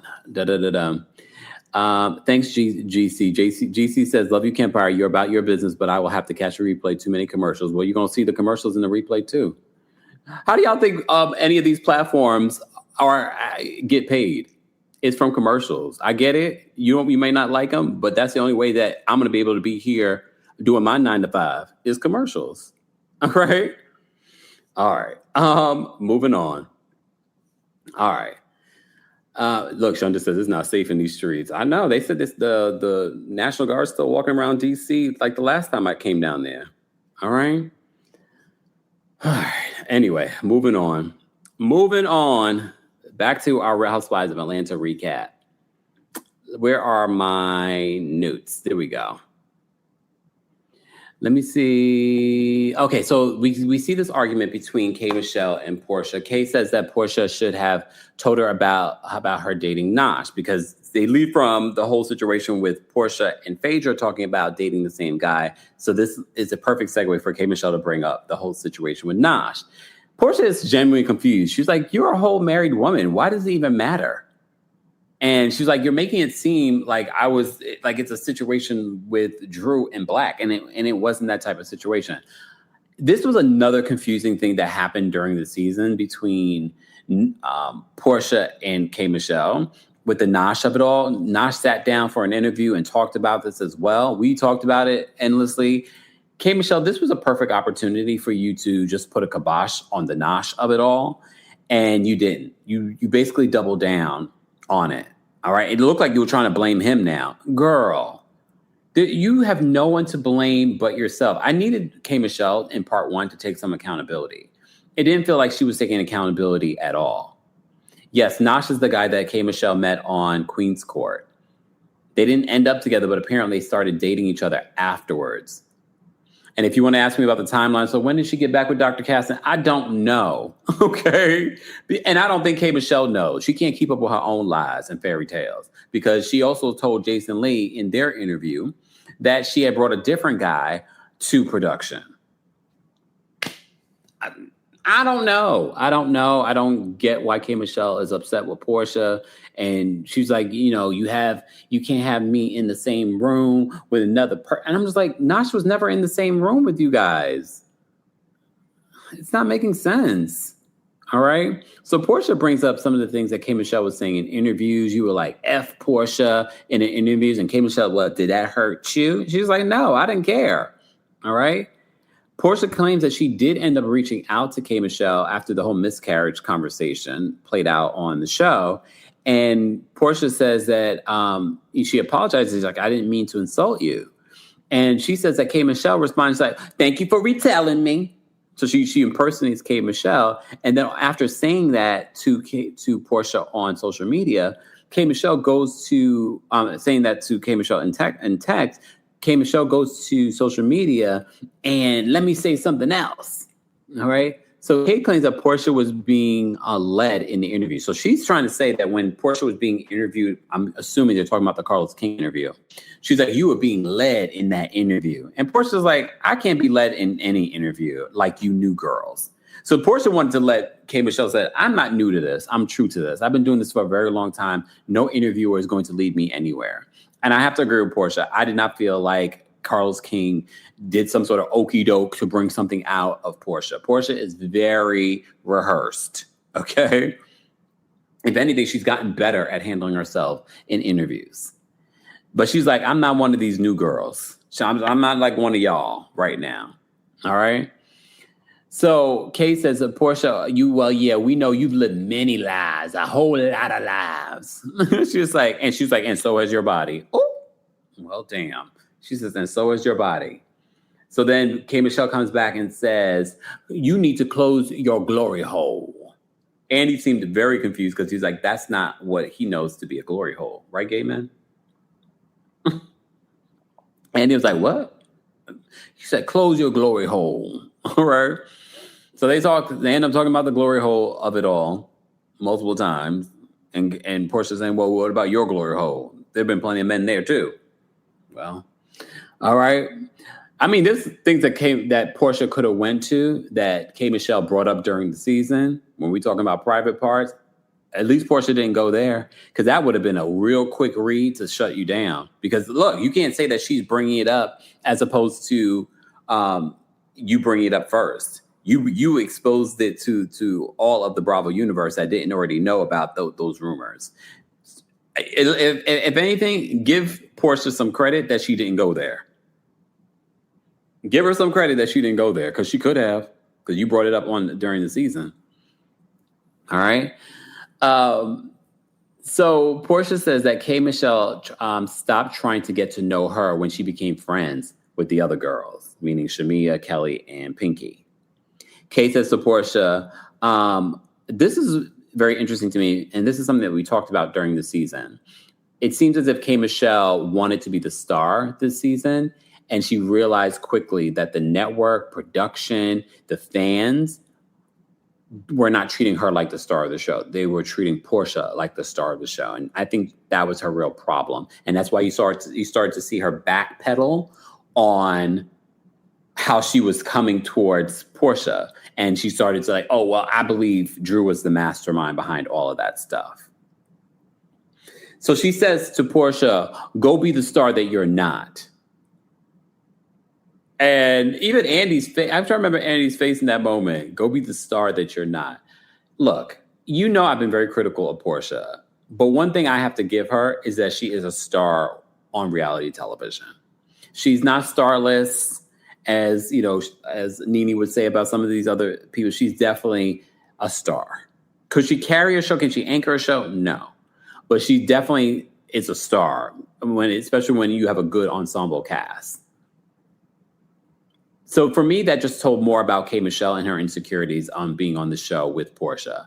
And that's why she decided to switch up and come for Porsha. And it wouldn't shock me that maybe some of these other girls, these newbies, were putting something in her head. You're like, oh, a lot of times they're fighting about stuff that they're not talking about. And it's the politics of being on this show and how the network treats certain people on the show versus them. And I'm sure that's the way that K. Michelle was feeling, because K. Michelle was basically telling on herself on social media about how she was feeling in regards to being insecure, that Porsha really is the star of Atlanta right now. She is. All right. Speaking of K. Michelle, then they go into K. Michelle's package and they talk about all the things that K. Michelle said during the season, but they ended off on the sweet note where she talks about, these women are wonderful women and they don't show what they're necessarily going through. She really wanted to. That's the thing with K. Michelle. She could be real sweet one moment and then real nasty the next moment. That's why you just never know with her. Even if you were friends with her, that's why I think K. Michelle doesn't keep friends. Because one minute she's defending you and she's your friend, and the next minute she's throwing you under the bus. Hence, I'm not surprised that her and Shamia fell out. All right. So Kay talks about her country music journey. I still have not had an opportunity. I've been waiting for Kay Michelle's country album for so long, but I think this show actually turned me off to listening to it. I will listen to it because I love country music and I want to hear her country music. I did hear Jesus and Whiskey, but I want to hear the project that we've been waiting on for years. But I've been moving. I've been dealing with stuff. Like I haven't had a time. But you know what? Today, I'm going to make it my business to listen to this country album. And she says that people in country music are waiting for her to be the angry Black woman. Okay. Then she talks about Dr. Caston not wearing underwear under his scrubs. I am concerned because should a dentist not be wearing, because scrubs are not, they're not like regular material. I don't think it's appropriate that the dentist is not wearing underwear and he's seeing patients. But I don't believe K. Michelle. I think K. Michelle just says stuff. I believe he actually is wearing underwear at the doctor's office. Anyone else? I just feel like she just says anything to say anything. Like she says, I have long toes. Yet she has her toes all out at the reunion. She just says stuff because she thinks it's going to be funny. I don't believe that. She says that her and Dr. Caston have found, they've cheated on each other. And he asked if it's an open relationship. She said it's not an open relationship because she doesn't need to know. Well, in some open relationships, the people have the agreement that's an open relationship, but they don't tell each other when they've slept with someone else. Every open relationship has different rules. So Andy's just like, after he's hearing her describe this, he's like, are you a gay man? And I was instantly offended. I get what he's saying, especially because he's from the old school and he might be looking for a third, according to the recent drama that happened. If you missed it, Moz, can we post a link to the story that I did about former reality star allegedly exposing Andy Cohen for being on a dating app while in a relationship with this new man? But it could be an open relationship. And based on Andy's reaction in this moment, I was like, is he trying to say something? I did find it interesting when Porsha asked Andy, is he in an open relationship? Or I don't know if she was saying if he was open to a relationship. And he was like, I am not on the couch. And I can't remember the timeline if this is when Andy came out with his relationship, because it's fairly recent, but he's been dating this guy apparently for a year. All right. So Kay denies that they're in an open relationship. She says, I'm not going to let some strokes throw away what they have. They've had this on again, off again relationship for years. I'm going to speculate this though, y'all. I still believe that this relationship is not that. I think she felt probably more comfortable bringing him on the show because she's known him for so long. And she told on herself, based on the other guy that she was considering bringing on the show, he seemed like he would have been perfect for reality television. Like he wanted to be a star, like one of those, like a Peter Thomas of it all, but probably worse. I think she felt like she couldn't control him and that he would outshine her during the season. And that's the reason why she said, let me go with Dr. Caston. He's someone I know, someone I can trust. He's not going to outshine me on the show. I think that's why she decided not to go with this guy. We did not even know about this guy. K. Michelle told us about this guy she auditioned on this show with. And then she ended up bringing Dr. Cat. We didn't even know anything about this, which I can appreciate her telling us, because now we now look at the situation like, no, this situation can't be true. All right. Shadrika, thank you so much for the super chat. Shadrika says, every time Kay spoke and tried to make fetch happen, I rolled my eyes so hard they almost got stuck. Yeah, she lies. She lies. Miss Mellow Magic, thank you for being a member for 17 months. As Kempire, you better get a Sunglasses endorsement, right? Come on now, Sunglasses. I'm going to need to give me a new one. Okay, I'm going to need to give me a new one. All right. Chef Lorraine says, hold on, let me take these down.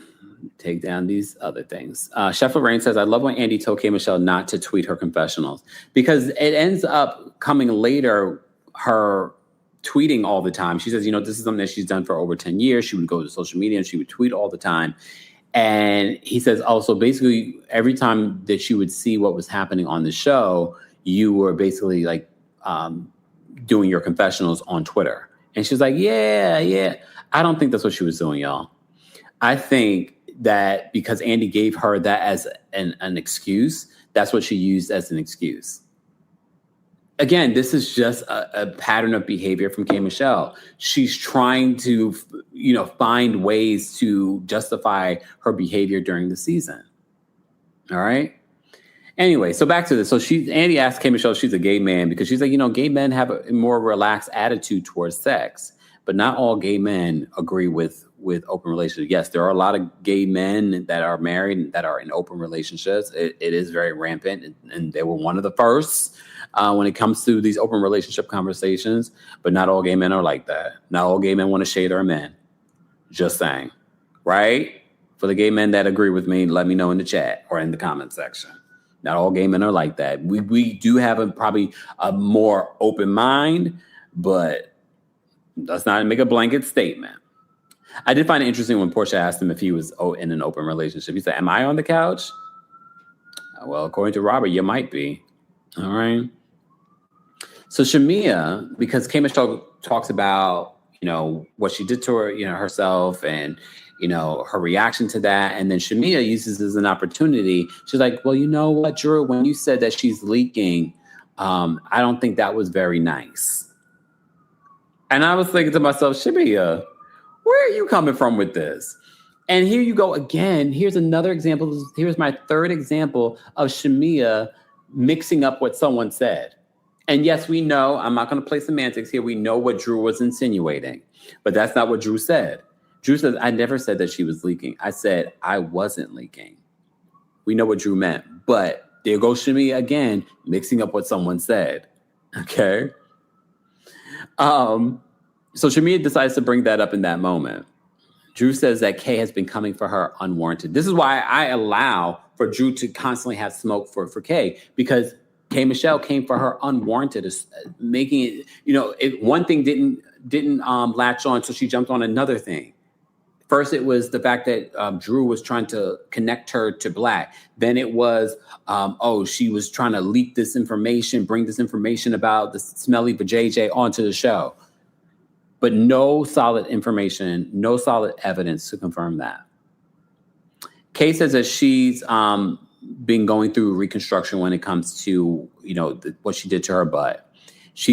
I didn't know this. She says that she still has one implant in and one out. Did y'all know that? Here's the thing. Remember during the season, K. Michelle talked about the doctor and she says, I don't mention the doctor's name. And then she made it seem like that makes her a good person. No, it doesn't actually. Because she says the doctor is not certified. She says the doctor has done other celebrities. And she also says that the doctor is still doing it. This doesn't make you a saint. This does not make you a good person. Because if he did this to you and it's caused you so much pain and trauma, you're allowing him to continue to do this to other people. And he's not board certified. Phaedra tries to defend K. Michelle and her reaction this season and how she has PTSD from the other, women that she's been on reality television with over the years and that she was misunderstood in the group. I don't think she was misunderstood in the group. Y'all going to placate K. Michelle. I'm not going to do it. K. Michelle created this drama for herself during the season. And honestly, it could have been, if anything, Phaedra should be mad at K. Michelle because of this drama that she created. They focused more on that stuff than anything that you were offering during the season. Just saying. Kay says that she would have done everything differently when asked if she would have done anything differently this season. She says she would have done everything differently this season. She would have allowed the things to play out. She's listening to what the fans, and she's probably watching these recaps. What we all have said, she should have let it play out in regards to the Drew of it all. If Drew was really coming for her, I really don't think Drew was coming for her, y'all.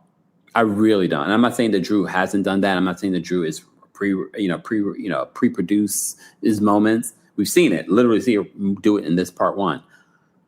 I think she was doing this to herself, K. Michelle. Okay. So she says she would have done everything very differently. She would have let things play out instead of getting in front of them. She says she would not have listened to outsiders, what outsiders were telling her, which I found to be interesting because here she go trying to spin a narrative. Because she then says, bloggers were telling me that women had called them and asked her about her. And the only blogger that we can confirm that this happened with, because they talked about it in their interview, was when Kay was interviewing with Jason Lee. But Jason Lee said that Phaedra was the one that reached out. And based on what he said, it wasn't anything nefarious. He said that, Kay Michelle, what do you know about her? Meaning how is she kind of thing. It didn't see, it literally, it felt like a reference track. like y'all said in the chat. It felt like a reference, like, anything about Kay Michelle. Wasn't like digging up information about K. Michelle. But you see how K. Michelle's trying to spin it now because she saw how she was looking during the season. She saw the fans' reaction. All right. Then Kay says, she got stuff not just from bloggers, but also from Nosh and a hairdresser. K. Michelle, get away from me with this. Right? Get away from me with this. What? Now it's some random hairdresser told her something. It was Nosh telling her something. I can't. All right. Kay claims that that's always been her MO when it comes to Twitter. She's always expressed how she felt on Twitter, and they show all the different moments over the years where Kay Michelle goes off on Twitter. Fine. Then they talk about the whole comment that Porsha made about miscarriages. And Porsha says, I would never use that as, a clapback or use that against you as someone that, we're all women here with uteruses I work with the March of Dimes and ambassador for March of Dimes. I've lost a child, those types of issues. It's definitely not malicious, but she apologizes. Porsha apologizes to K. Michelle if she took it that way. Kay claims that her tweets were like she was in a confessional. And Andy says, don't do that. Just some advice. Don't do that. I don't believe that, though. I really don't believe that was what it was. She claims that K. Michelle claims that she comes up for those that are being bullied. And Drew's face just seems real confused when she says that. Really? Because honestly, if we're going to talk about bullying behavior, you bullied Drew this season because Drew didn't do anything to you. That is the definition of bullying. Okay? She didn't do anything to you, and you created narratives and came for her constantly during the season when she did nothing to you. That was bullying. Drew asked Shamia, what was the intention? So this is Drew's question, because they're doing this whole game of the housewife asking another housewife a question. So Andy reads Drew's question and basically says, what was Shamia's intention by telling K. Michelle that the other women didn't want to be friends with her? I don't know. I mean, I guess Drew was confused. I always thought that it was the candy-coated clique folks that she was referring to. And Shamia clarifies, well, I wasn't talking about the women I was talking about weren't in the group. So this is how the reunion is ending. It's ending on a cliffhanger when it comes to the beef between Shamia and K. Michelle. Shamia says that the women K is referring to are not a part of the cast. And he asked Shamia about the off-camera event that happened. So, with Shamia's mom, with her boobs all pushed up at the club. Okay. You saw Shamia talk about that in the Carlos King interview. So Shamia says, I'm not going to talk about it. I'm going to pivot this to K. Michelle to talk about it. And Kay was like, don't pivot it to me. You're the one who brought it up. And I was like, wait a minute. No, she isn't. Shamia only talked about it in that interview with Carlos King because you had a whole scene with Pinky talking about it during the season. Y'all see what I'm saying when it comes to K. Michelle? Because I was like, oh, and this is why I have to have Shamia's back. You are lying here. Shamia wasn't the one to bring this up. She said it in the interview in response to what you said during the show. Like, come on, K. Michelle. Like, we're all watching the same show. Exactly. Miss Parker says, K. Michelle, you brought it up to Pinky during the season. Shamia did an interview months later. Okay?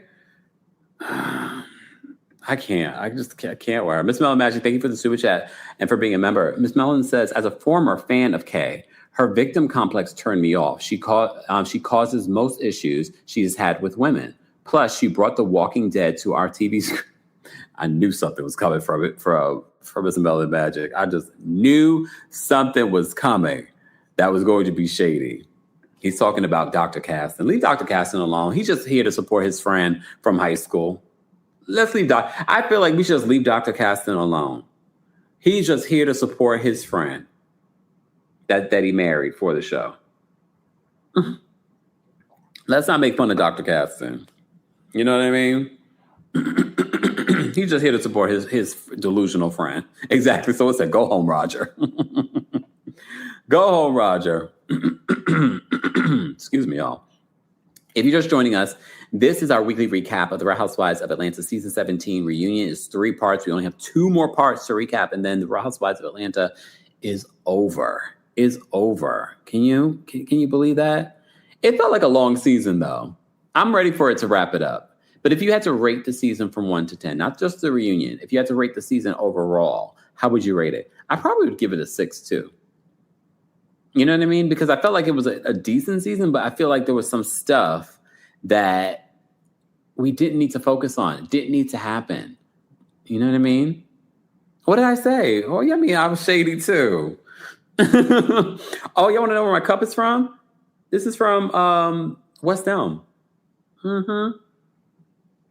It's from West Elm, y'all. The couches too.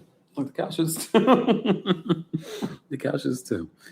Foxy says it was definitely mean. All right. 5, 7, 8.5. All right. Kayla says, did she maybe forget the story, or did she forget to include another one of her personalities or 5? I don't know. I just don't know.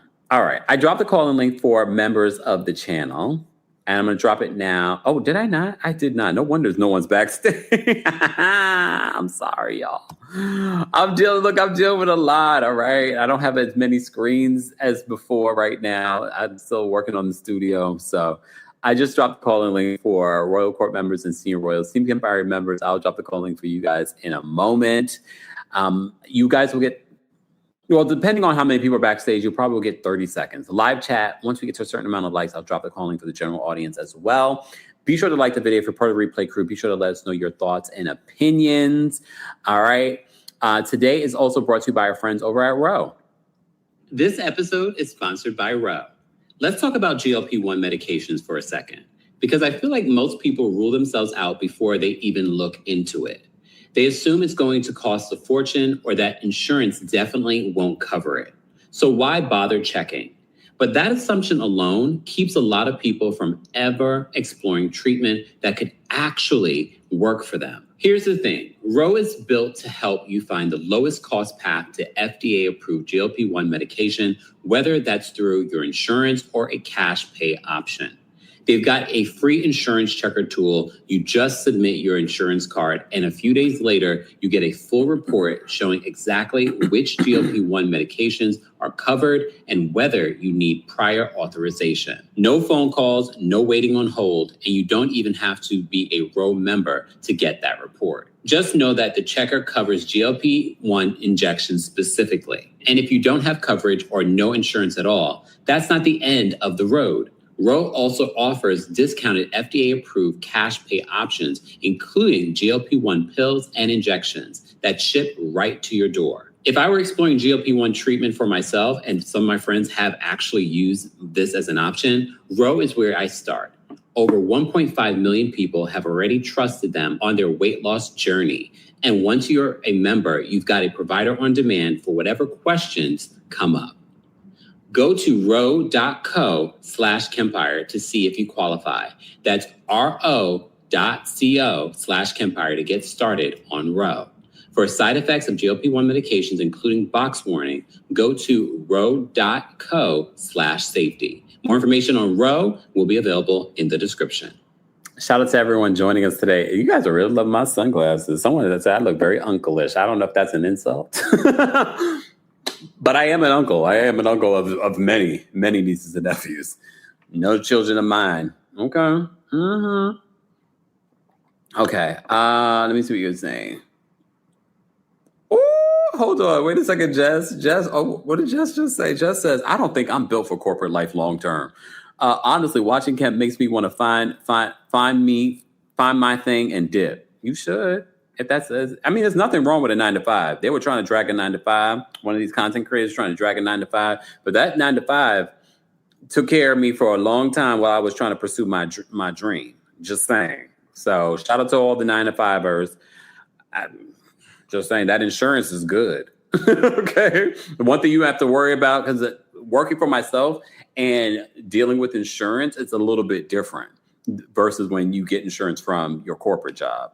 Just saying. I know that's right. Not lit with Bev says I'm at my 9-to-5 right now. Just saying. So shout out to all the 9-to-5ers. There are the benefits to both, and we need both.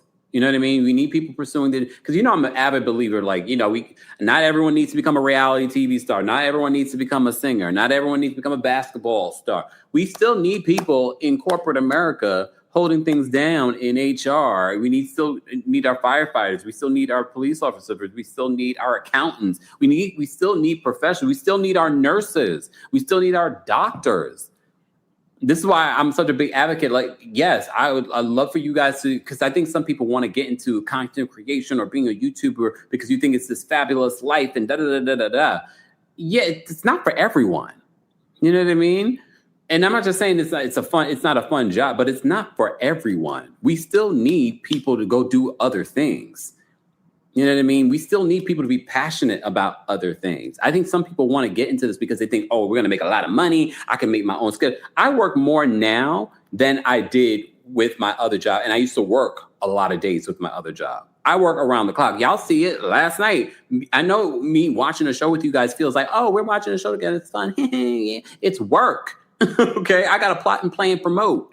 All right. And then I have to think about the notes I need to take for today's lot. This is work.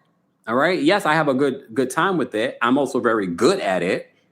Some of y'all just want to do it because you want money. You want fame.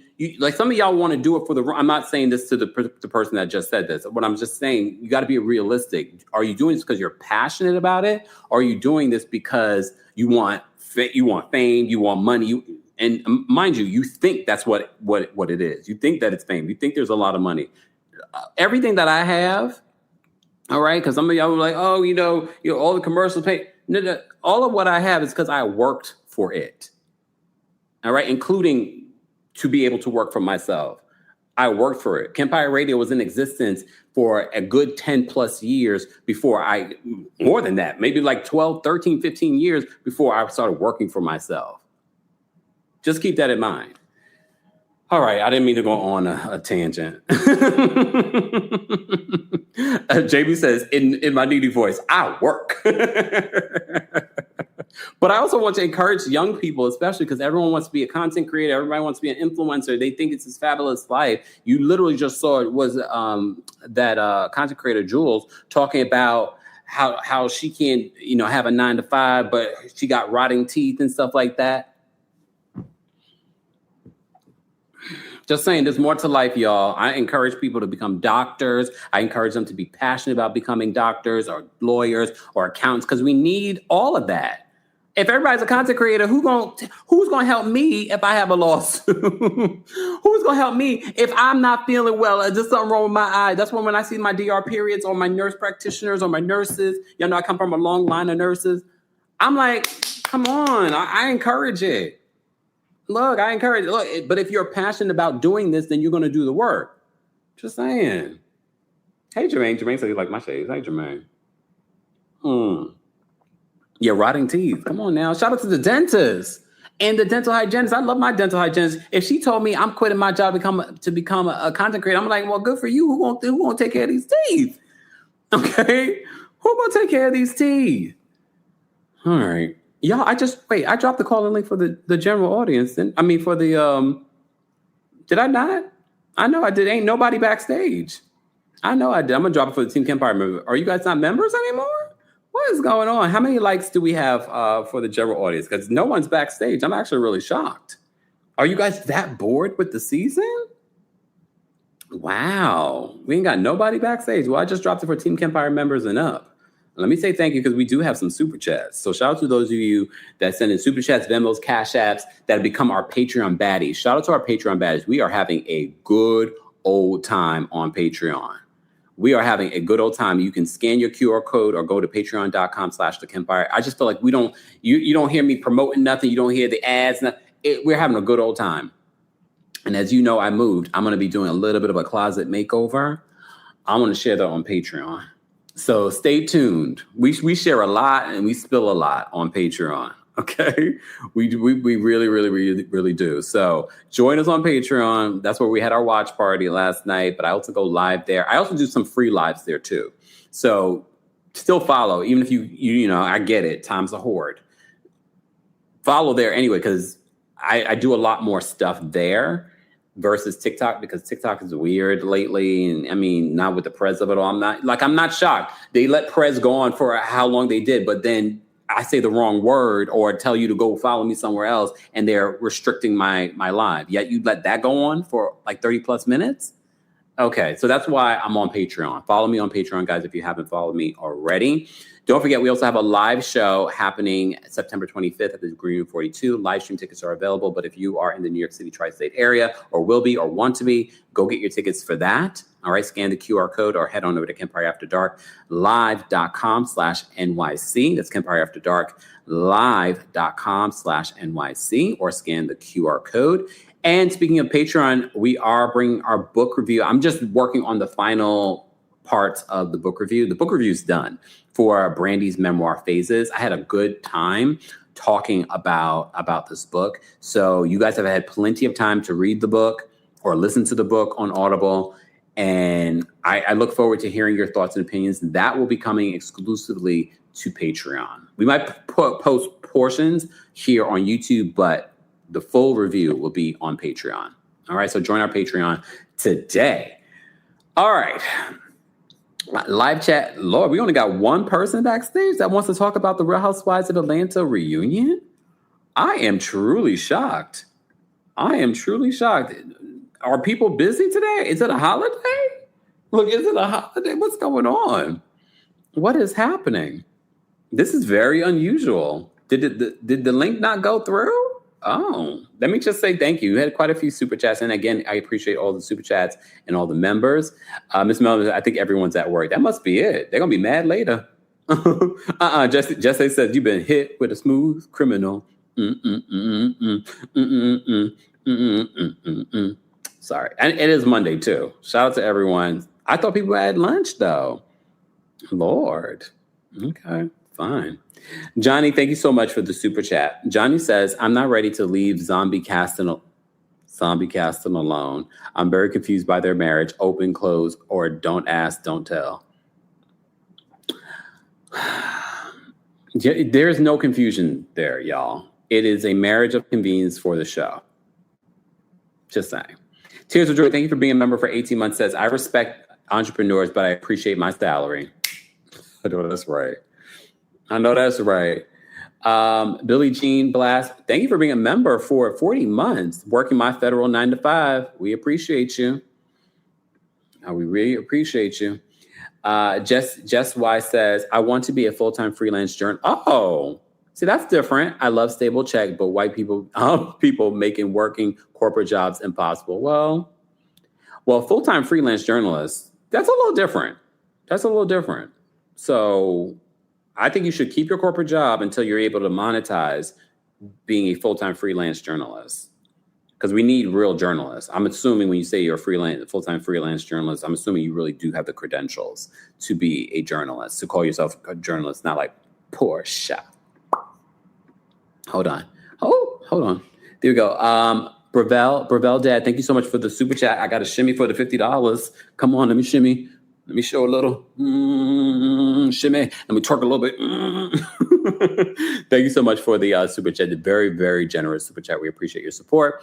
Brevel says, happy Monday. Thank you for being my primary source for pop culture Kempire. Well, I appreciate that. Thank you so much. And thank you for the support of the channel. We appreciate that. Tasman, thank you for being a member for 40 months. I should shimmy for that, because that's 40 months. Shout out to all of you that have been members for that long. Just want to say shout out to the new view and the sunglasses. Looking good, Kev. Thank you, Tasman. Appreciate you. All right. And once we get in the studio, then you'll have that view. Squarebiz, thank you so much for the super chat. Squarebiz says, why is Angela being called Wachovia? Why did everyone forget about the original story when Angela came on the show? Y'all remember what the Reddit streets were saying about Angela and her losing her job at Wachovia for stealing funds? Y'all forgot about that? We talked about it. I'm so surprised that people still don't remember that. So that's probably why. And then she also addressed it, I believe, on social media. I can't remember. So that's why I find it to be interesting that people are like, oh, all right.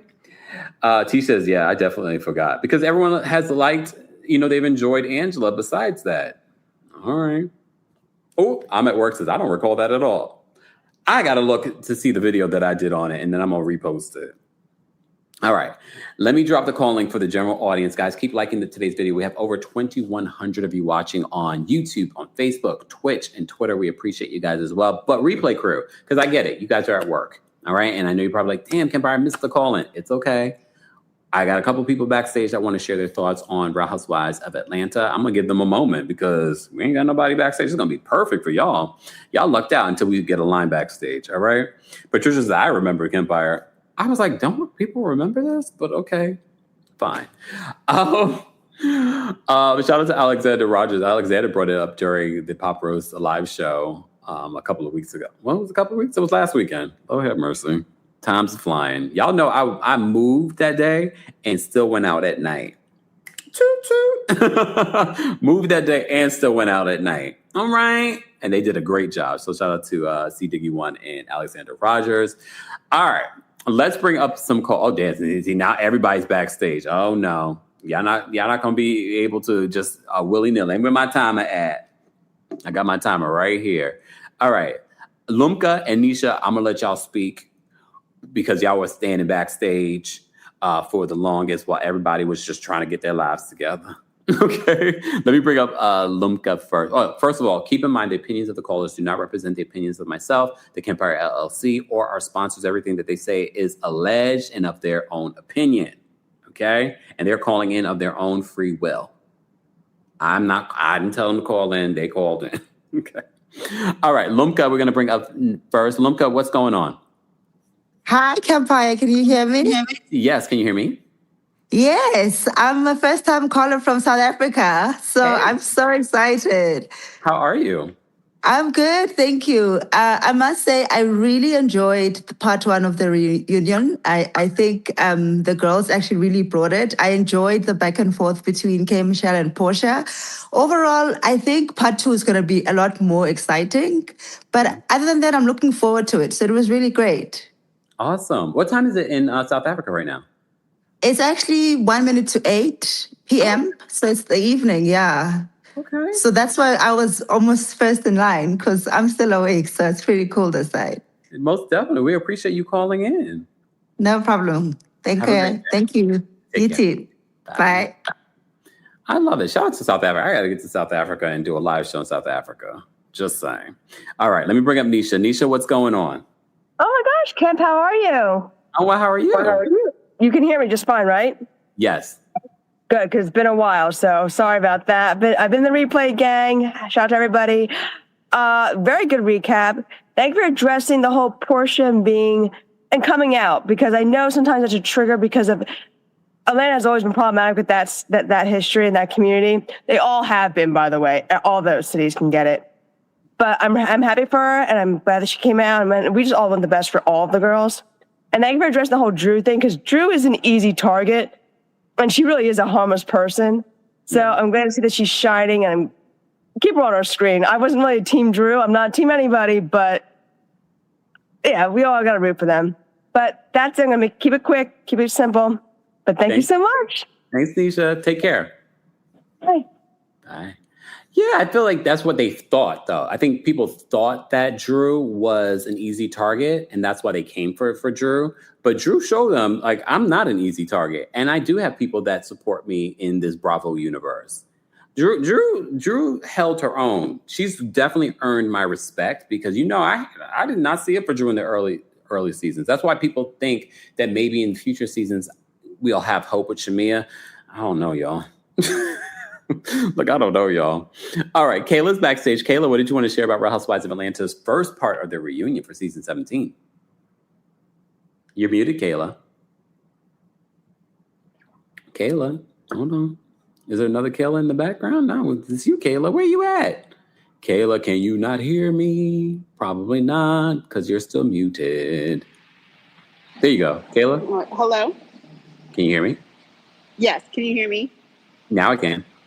Okay, so I thought it was kind of a mid episode this week, but also I think all the ladies looked good except for Ursula. That would also be Mrs. Homeless Not Toothless. It was bad, and I love Pearls.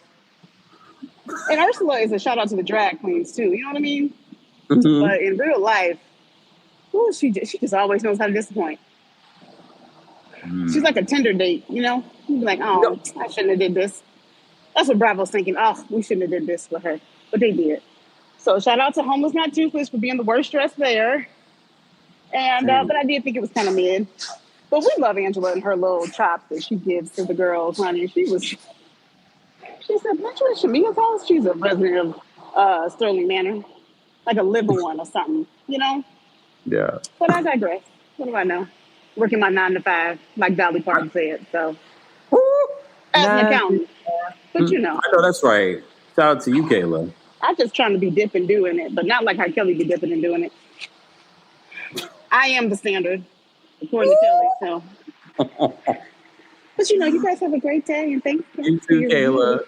Get back to your 9 to 5. All right. Let me see. Hold on. Ann says South Africa is not safe now. They're targeting Nigerians very much like ICE in USA. I wouldn't recommend. I mean, weren't they also telling the local Black tourists to leave too at some point? I saw something about that happen. Was it South Africa? I can't remember. I mean, of course, I'll do my due diligence before going. Ms. Pittman, thank you so much for the super chat. Ms. Pittman says, people get mad at the cast and start digging for info, late info. She addressed on social media and we talked about it. Who are you talking about? K. Michelle? Oh, no, Angela. Angela you're talking about, because we were just talking about Angela and the Wachovia of it all. Okay. All right, let me bring up Born to Win. Born to Win, what did you want to share about this episode? Born to Win, you're muted. Born to Win. Can you hear me? Now I can. Can you hear me? Oh, yes. What's Sorry going on? about that. Okay. Hi, Kempire. Yes, don't go to South Africa right now. I'm from West Africa. You can find somewhere else to go on that end. Until it's safe. I'm just saying, at least until it's safe again. It's a beautiful place, but you just want to be. Okay, so with the girls, I didn't watch the reunion last night, but I was listening to Richie Sky, right? Hey, Richie. Right before I saw you were live. Yeah.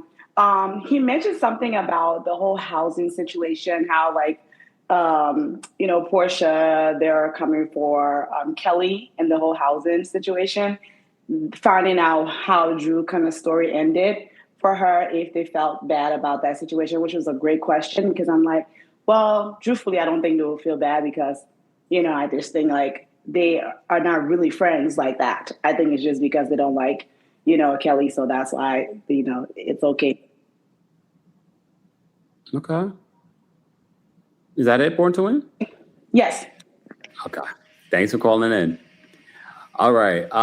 Look, I'm going to trust the South Africans that are actually down there. They said, no, come to South Africa. It's misinformation. I'm like, wait a minute. Ms. Lula says, don't lie on South Africa, please. We don't, I guess, want illegal immigrants, especially those who sell powder. Ooh, Lord. I mean, I have some contacts in South Africa. So, before I go anywhere, I do my research. But I definitely feel like we have a huge community of South Africans that watch the channel. And they've been waiting for Kempire After Dark to come down there. So stay tuned. I've been having conversations for a long time trying to make that happen. So you never know. All right. Raven Black is backstage. We're going to bring up next. Raven Black, what did you want to share about Real Housewives of Atlanta?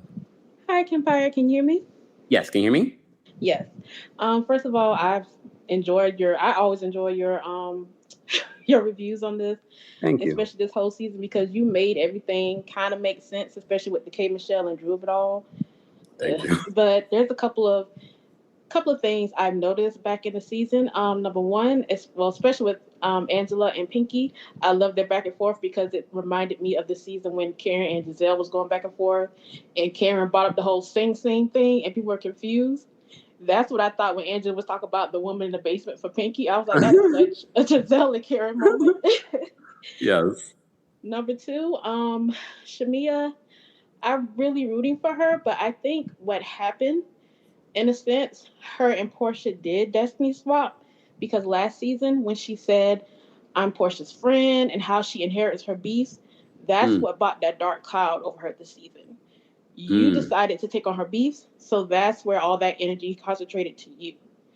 It would have possibly concentrated to Porsha, where people held her to what she said last season, but since you decided to jump in and take responsibility, that's why people gravitated towards you. So I think when she just lets go as people beef, especially with her mom and, Porsha's mom, she'll have a great season. So that's all. Okay. All right. Thanks so much for calling in, Raven. You're welcome. Bye. My 1-year-old just woke up, so I gotta go. I understand. Take care. All right. Bye-bye. All right. I love it that I don't even have to turn on the timer. Everyone's sort of moderating themselves. Everyone else, please continue to do so that we're able to get to everyone. I have dropped the calling link for members on the community post tab here on YouTube, but I also dropped it in the live chat. Keep liking today's video. It's an easy, free way of supporting not just my channel, but other channels as well. Speaking of supporting, reminder, shout out to Danielle, who brought this to our attention. I don't know how many, I guess 5 years ago. That's when she first launched doing the annual women's hygiene drive. We don't think about the unhoused, especially women that still need things for their monthlies. And she's launched this, and she's been doing this every single year over there down in Maryland and in DC. So anything that you can contribute, you can scan the QR code or go to the description so that you can help support and fulfill the Amazon wish list so that they can put together these packets for the unhoused in the DC, Maryland area. All right. And shout out to everyone that's already donated. We appreciate the support. Excommunicado's backstage. We're going to bring up next. Excommunicado, what did you want to share about this reunion? Yeah, hi, Kempire. How are you? I'm well. How are you? I'm good. Okay, before we talk about the reunion, your disclaimer at the beginning, like every callers are calling of their own free will and all of that. Has anybody ever accused you of saying that you hired callers to call in, or saying that you forced callers to call in, or something like that? No. Okay, so that's just a willful disclaimer. I've added that years ago because I remember it was on someone else's channel where that became an issue. So that's why I've always said it. Okay. It always sounded off to me like, why do you need to say that? Everybody's calling of their own free will. But I guess some people think with the back of their head. So for the reunion, I would say it was nice. It wasn't as epic as you would have expected, but I think the part 2 would probably give more of that. I would say that the way I'm looking at K. Michelle, her and Angela would tend to actually become close friends and close pairs because they seem to be kind of mirroring each other in some ways. Because they throw some things out there that may not be true, but because they are liked and they are good readers and they are good with words and stuff, and it's funny, it kind of gets it's allowed to let slide and stuff. So she and Angela, they kind of had that similarity, and I'm on Porsha and Drew's side in their beef with Michelle because I still haven't seen. She hasn't made it clear whatever exactly the issue is.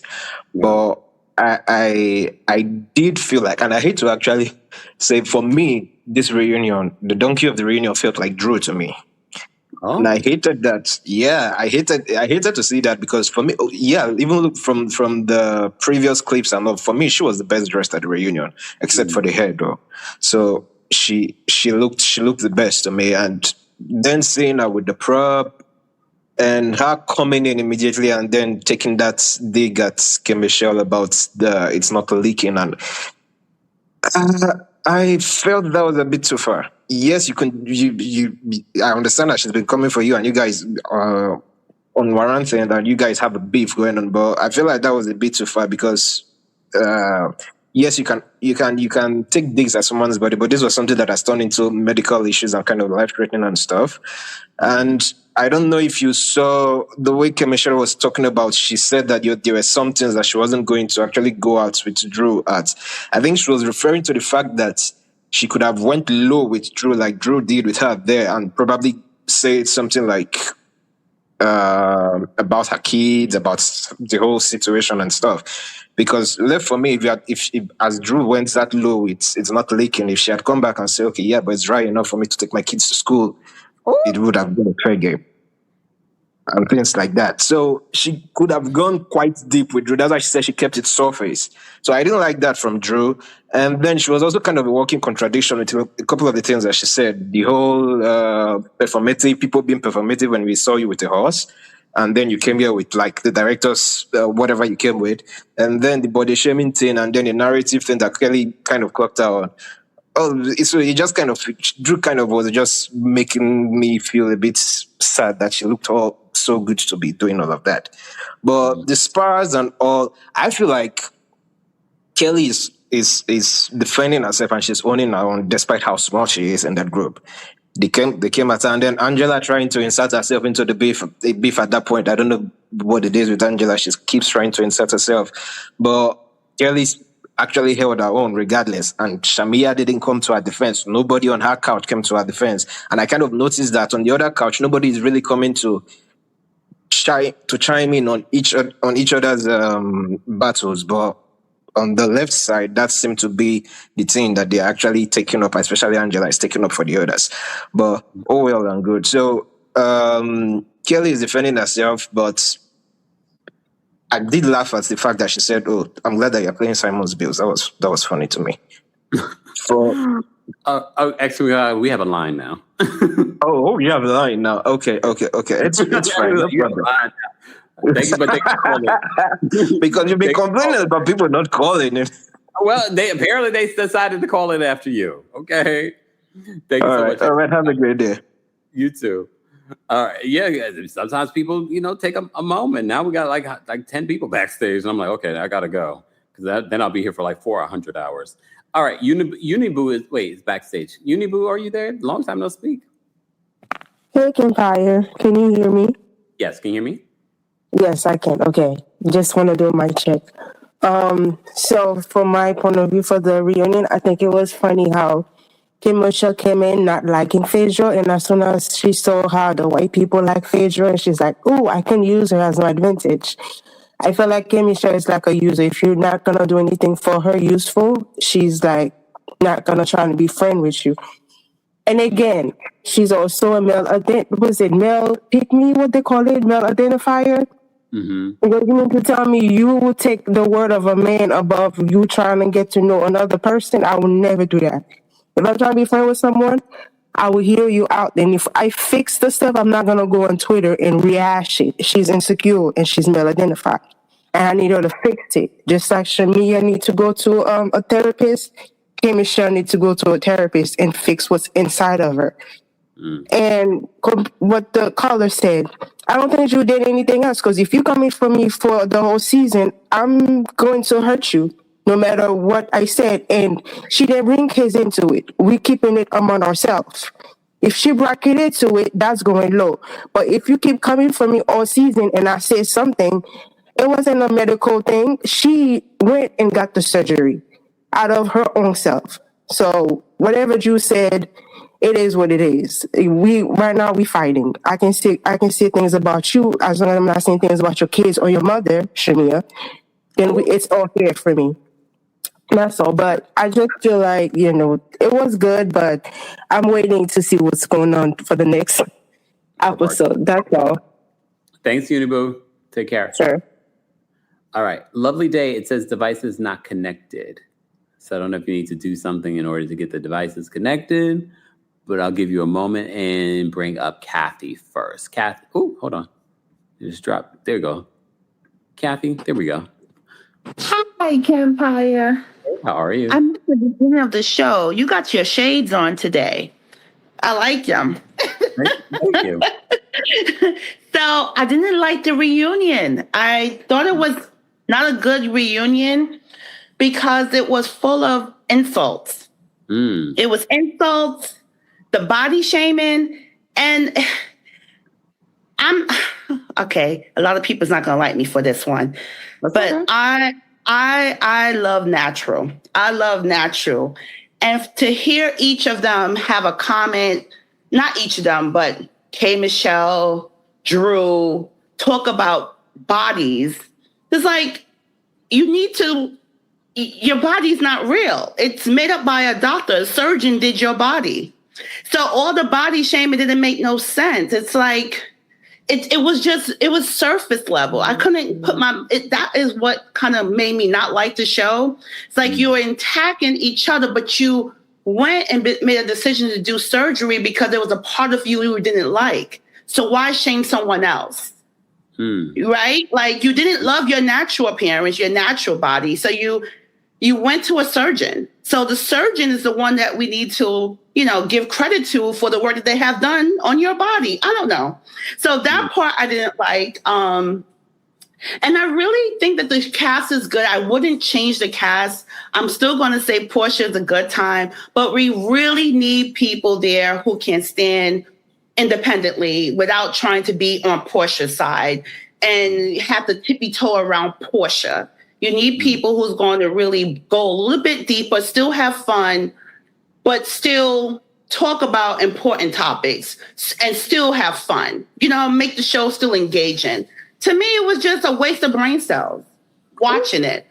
Ultimate Girls Trip was really good. I loved it. You should watch it. I haven't watched it yet. It was good. And Vicky, what she did was, at the beginning, I was like, okay, this is why I like OC, because it's not just surface. They go a little bit deeper. Some people don't want to go deep, but there is a little bit more conversation. No one is scared to have some of these conversations that they want to have. They're not, I don't know. I didn't really like the reunion. Hopefully the next part 2 will be better, but I didn't like the reunion. Okay. You're entitled. Thanks, Kathy, for calling in. You're welcome. Bye. All right, let's try Lovely Day. Lovely Day, what did you want to share? Lovely Day, you're muted. Lovely day, you're muted. Lovely day, you're muted. Lovely day, you're muted. All right, we'll come back to Lovely Day. Let's bring up Nota Queen next. Nota Queen, what did you want to share about the Real Housewives of Atlanta Season 17 Reunion Part 1? Okay, first of all, hey Glasses, how you doing? I had to come here and set the record straight because we're rewriting history about the body shaming thing because Kay was on here calling Drew funny looking on the season. Kelly thought she was talking about Drew's behind and talking about her own, talking about how flat and weird it is and stuff like that.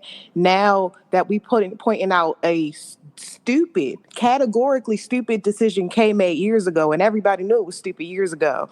Now all of a sudden it's a problem. I don't like that. I think that what Drew said was light, to be honest. And I think Kay is full of it, saying that she was holding back and all this other stuff. Because like Drew said, she's been going hard on Drew for no reason all season. So Drew can throw in a little light thing about her being leaky. She can throw in a thing about Kelly being misproportioned because she is. We can call the thing a thing. I'm not with all that.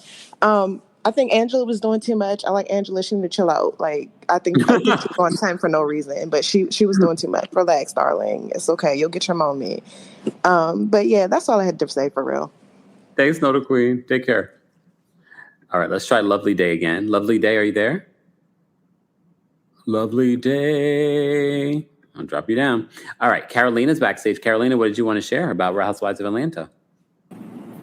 Hello? Hey, can you hear me? I can hear you. Oh my gosh. I don't know if I can hear you, but I think I can see you. Okay. Yep. How you doing, Kempire? First time caller, and very disappointed that last night's episode was so bad. I feel like I have nothing to say really other than looking forward to next week's episode. I think that it was just a waste. It should have been maybe a 2-part reunion, not a 3, because last night could have been an email. But looking forward to next week. I love the sunglasses. You look beautiful. And next time you go to Santiago, Chile, let me know. I'll be your tour guide. So that's it. Love you lots. It's Carolina. Oh, she lives in Santiago, Chile. I love me some. There's a spot that's, well, I don't know if it's still open. This Peruvian spot that sells like their traditional. It's like their version of fried rice. With oh my god, it's so good. Don't ask how many times I had that while I was there. You know, I'm a tourist. I'm a creature of habit. So once I find something that I love, I have it like a nauseating amount of times. But Santiago, Chile reminds me of like Barcelona in a way. That's the energy of the city. I loved it. I had a good time when I went there multiple times because my friend was teaching English there for a period of time. So I went like a couple of times before the pandemic, though. I heard it's a little different since after the pandemic. All right. Anyway, thanks to everyone that called in. Let me try Lovely Day one more time. Lovely Day, are you there? Lovely Day. I can't see. I can't hear you. You're muted. All right. You tried. We tried. All right. All right. Not y'all clocking in from Baltimore, Nota Queen. Should I come to Baltimore and do a live show? Baltimore. Big ball. If I came to Baltimore, would you guys come? Just saying. Just asking.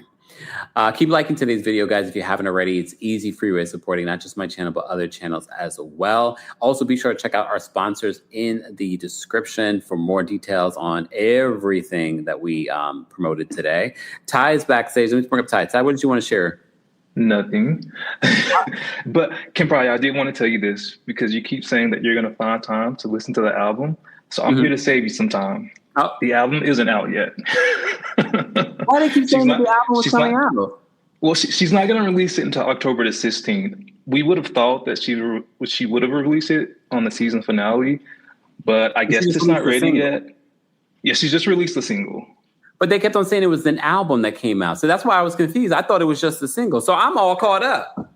There we go. So I saved you a lot of time, friend. But yeah. Have a good one, Empire. You too. Take care. Oh, I'm good. Because I was like, I'm surprised that I didn't hear more of the songs and more promote. Okay, so it was just the single, Jesus and Whiskey. She's been working on it a long time, but he says that the album's coming out in October. So I'm ahead of the game. Lord have mercy. But I'm gonna listen to Jesus and Whiskey though. All right, I'm gonna listen to me some Jesus and Whiskey. Okay, because I do love me some country music, and what she's released so far, I haven't loved the country songs that she's done so far. They've been okay. I do like Jesus and Whiskey, but I'm looking forward to the rest of the project. So thanks, Ty, for letting us know I am not behind when it comes to the album. So I was like, it hasn't come out yet. I'm like, well, damn. All right, Tish, what's going on? What did you want to share about Atlanta? Oh, hello. I missed the review, so I'm gonna have to be a part of the replay too. But that's okay. I heard people saying they have nothing to say. I actually quite enjoyed that episode. Okay, can you turn off the radio behind you? Oh, 1 second. There we go.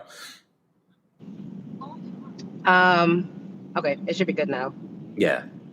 So yeah, I actually quite enjoyed it. I liked when Porsha told K. Michelle that, you stop getting to know me when you started to get to know them. I like when Angela told Kelly that she could be frying chicken out of Shamia's house. I like Kelly. I don't know. I felt like I liked a lot of moments. That's good. That's your opinion. And I also like the fact that on Threads they were reading Kelly down about Gary because they pulled up all the receipts on who Gary is, what it was about, really? the full court documents. So can you tell us briefly who Gary? Because I know he's suing her. What is he suing her Gary for? is a creditor. He loaned her $100,000 for a loan advance to Nana's Chicken and Waffle. She's paid him back $35,000, but she's defaulted on the rest. So that is So he is trying to recoup the rest of his funds, and also he felt like he lent her the loans on the false pretenses because it says in the document that had he known that she had multiple creditors coming after her, then she would not have been issued the loan in the first place. Oh, so that's who Gary is. Yes. So Gary is a real person, a real thing that is happening. He's owed money. Oh, damn. Yes, he is. Yes. So, and the nerve. I'm just flabbergasted that she has the nerve to be on TV talking like that. Anyway. But that's all of them. We see this all the time with the different housewives coming on television and they scamming or have lawsuits and not paying back stuff and they broke or, Yeah, but all of the above. I don't know. I feel like Kelly is in a sunken place. It's not what? But I think she's in a sunken place. Oh, you think Kelly's in the sunken place? Lord have mercy. Financially, yes. You're living in somebody else. Did you not see Porsha's? I don't know if you saw Porsha's. She and Sway looked like they were at brunch the other day, and she was smoking hookah, and Porsha was singing, "She is homeless." Lord. Bro. Yeah. Anyways, I enjoyed the episode. That's all I had to say. Okay. And did you enjoy the season? Oh. Well, that's it wasn't I've watched Atlanta from the beginning and almost all the Housewife franchise. Everyone except this new one, Rhode Island or whatever that is. I don't know. I feel like it just wasn't their best, but it was okay. It was like a 7. Okay, that's not bad. All right. Yeah. Thanks, Tish, for calling in. You're welcome. Take care. All right. Let me bring up Lovely Day again. Lovely Day, are you there? Yeah, Kempire, can you hear me? I can. What's going on? What's going on? Listen, let's talk about this reunion. Okay, people are coming for Drew. Why are you coming for Drew? Drew just only responded to how K. Michelle did for her this whole season. K. Michelle came for this girl for no reason at all. And when she said the leaking part, well, you was leaking on the sofa, so it wasn't nothing that was a lie. You said it yourself. And then you got Kelly with that little liar leprechaun. You bringing this man in. First you said the man was scared of your ex-husband, but all of a sudden now he's showing his face when he was at a party when his face was hid in the mask because you didn't want nobody to know who he was. Then you said his name was Jarvis. Okay, so how was it? It was an accomplice, but now his name is Jarvis. This is a little liar, girl. And I would not talk about nobody finances when you got these dry waffles and chicken that's not being sold. The door is locked because you owe all these people. I heard that the waffles at Nana Chicken and Waffles is actually good. Well, the ones I ate wasn't. So anyway, and I'm from in this area, but anyway, what I'm saying is, You doing all this talking. You should have been the last person to talk about anybody's financial situation that's going on. You running around, going from house to house. You and that little mangy Kool-Aid looking dog, and we ain't seen him no more. So I hope Peter ain't got him. So anyway, we got to get to K. Michelle. K. Michelle, you talk out of both sides of your neck as you do every time. You sit up and saying that you don't like bullying, but you waited to get on this couch to call out Shamia. Because if you and Shamia a friend, y'all should have talked about this off camera whatsoever, and it should never be brought up again. Nobody should even know the situation that would happen. So you saying somebody else is bullying K. Michelle, but you out here doing the same exact thing. And with Pinky, oh geez, oh gosh, she sitting there looking like a bag of parsley that somebody just plucked out out the garden. And I don't even know what Pinky. Pinky just need to be quiet. Pinky need to be quiet. Kelly need to be quiet because, girl, your whole life is just full of crap. You owe so many people, but you paying $70,000 for some piano teeth that we don't even see no difference on. Be for real. You could have been paying your employees instead of running around getting these teeth that you so-called said the man bought, which I don't believe because he's sitting there looking like a scammer. He don't even look like he got $70,000. But either way, good luck to him. And I hope the next reunion is better because all I heard was a lot of talking and people talking over each other, and I didn't hear anything that got solved. But that's all I got, Kempire. You have a lovely day. You too, lovely day. Wow, she read them for filth. Okay, she read them for filth. Wow. All right. On that note, I'm gonna round this out. Let me just say thank you because we had a couple of three super chats. Let me say thank you to Square Biz for another super chat. Says Kate may be jealous of Porsha being the face of RHOA. It's definitely giving that, Square Biz. It's definitely giving that. And she's like, how dare she? Like, I actually have a talent. You know what I mean? So she probably like came into the situation thinking that she was going to be the star because she was definitely watching our content. Hence why she ended up following us.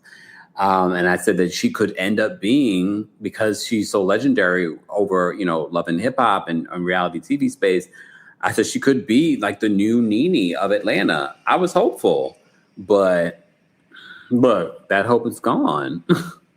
Well, it's not gone. I'm not going to say that it's gone. Tish, thank you for the super chat and for being a mod and a member of the channel. Says, it seems like Kelly never heard the quote about people in glass houses throwing stones. Cause whoo child. I know. Not good at all. Shunda, thank you so much for the super chat and for being a member. Shunda says, can you start the investigation and let us know if this is the real Jarvis Kempire, please? I don't know. Because, they got the new Instagram account, Who is Jarvis? And I'm like, we don't care enough about Jarvis. Does anyone in the chat really care that much about Jarvis to want to look it up or figure it out who he is or who he owes? I don't think so. I don't think any of us care enough. At least I don't. Lord. All right. What else is going on in the chat? I did see the preview. We're going to see this new song that Cynthia Bailey has where she's like, what else is going on? All right, Cynthia. We see you, girl. We see you. Guys, come see me in New York City on September 25th. I know it feels a long time away, but it really isn't. So make sure you guys go get your tickets today. You can scan the QR code on your screen or go to KempireAfterDarkLive.com/NYC. There's the live stream tickets available as well. I know it feels like by then that Atlanta will be over, but I will be talking about Atlanta. And if I hear anything, because by then we should be starting to hear more about contracts, who got a contract, who don't got a contract, that kind of thing. It's very clear that Porsha got her contract. She confirmed that on the red carpet of Ultimate Girls Trip premiere party. But did everyone get a contract? I definitely think K. Michelle will be getting a contract. Phaedra did say that K. Michelle did really well at the reunion. Well, part one did not convince me of that. But then we also know Phaedra has an interesting relationship with The Truth. And it seems like Phaedra seems to be very friendly now with K. Michelle. Based on what I've seen, some people disagree, because I did say this as well. I felt like Porsha and Drew gathered K. Michelle at this reunion. Some people disagreed with that on social media. And look, I'm okay with you guys disagreeing, but just because you disagree doesn't mean I'm going to change my opinion. Look, just because you disagree with me doesn't mean I'm going to change my opinion. I still stand on K. Michelle's first part of the reunion was lackluster. And again, no accountability, still doubling down, making excuses for things that she really did not, like it didn't make sense. It's still not making sense. But okay, we're going to talk about more of that and watch Ultimate Girls Trip tonight on my Patreon. So make sure you guys follow me on Patreon if you haven't already. That's patreon.com/The KEMPIRE. There's already a lot of content available right now, including my birthday trip to Mexico City. I already told you I am doing a little bit of a closet makeover at the new apartment. So stay tuned for that. You'll see the before and after exclusively on our Patreon. So follow me on Patreon. And that's where we drop tea as well. And I am going to work on a special episode of Club KEMPIRE. That's the Apple Podcast paid subscription. We appreciate the support there as well. Taya for show is backstage. Taya. Hello, how are you? I'm well. How are you? What did you want to share about Real Housewives of Atlanta? Pretty good. It's Taya for show. Oh, Taya for show. Sorry. Yes. Okay, that's okay. The reunion, I just have to say the right side of the couch, I can't get with. They are so fake, I can't do it.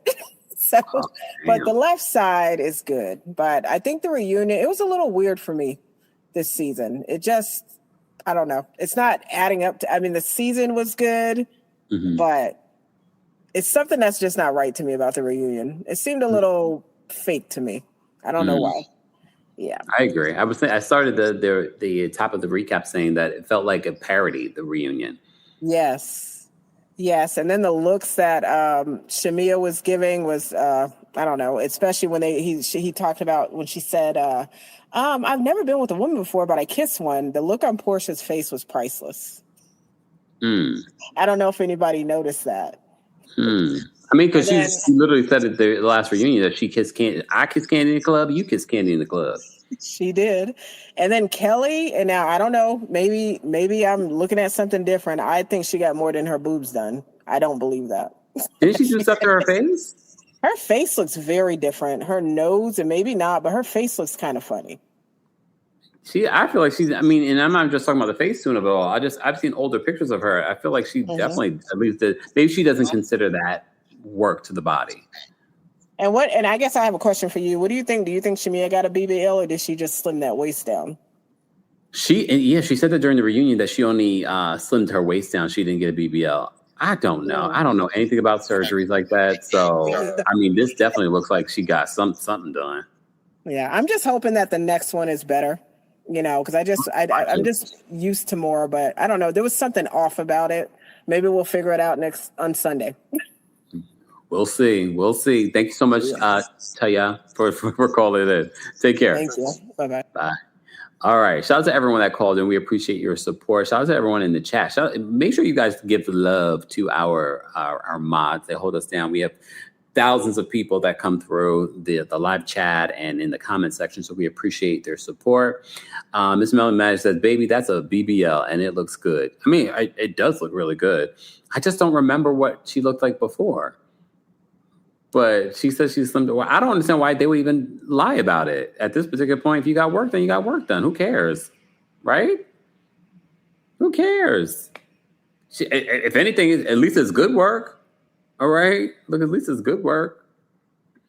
RC says, I believe Shamia. She always had a big rump. It looks, maybe that's why I didn't realize that she had work done. But it looks like with less stomach and sides. Could be very possible. Look, at the end of the who cares? Her body, her choice. If she wants to talk about her getting a BBL and not getting a BBL, I don't care. Look, I really don't care. It looks good. At least it's good work. You know what I mean? I wouldn't tell her to get it undone. I'll play it. Just saying. All right. L. Ramy says that she may always have. That's why when they pointed out that she got a BBL or had some work done, I was like, really? I thought she always had like a butt. So I believe that maybe she just got her waist, slimmed down. Isn't she suing one of the people that did some cosmetic surgery for her? I don't know if it's the one related to the bum, because that's some good work. She was getting something removed on her back, right? I don't remember. I know she's suing someone. All right.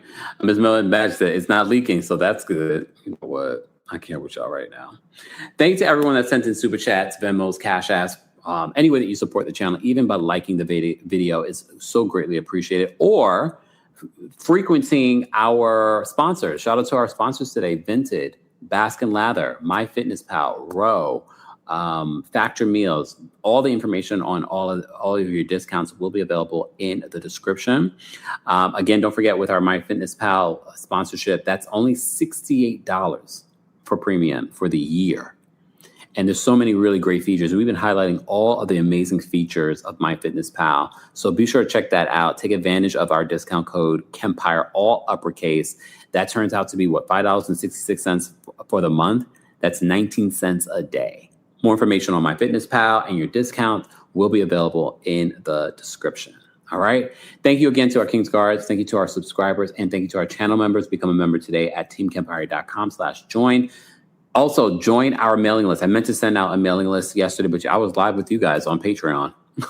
I was live with you guys on Patreon that I completely forgot to remind you to join our mailing list again and send out the mailing list, just a reminder with everything that's been happening. So join our mailing list, thekempire.com/join. All right. And join the Patreon, because we're busy over there on Patreon. We're busy on Patreon. So be sure to check that out, and be sure to support the women of the DMV area.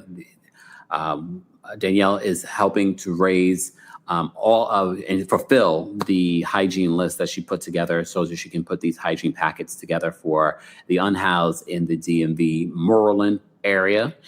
All right, so be sure to scan the QR code or head on over to the description to help us fulfill this list.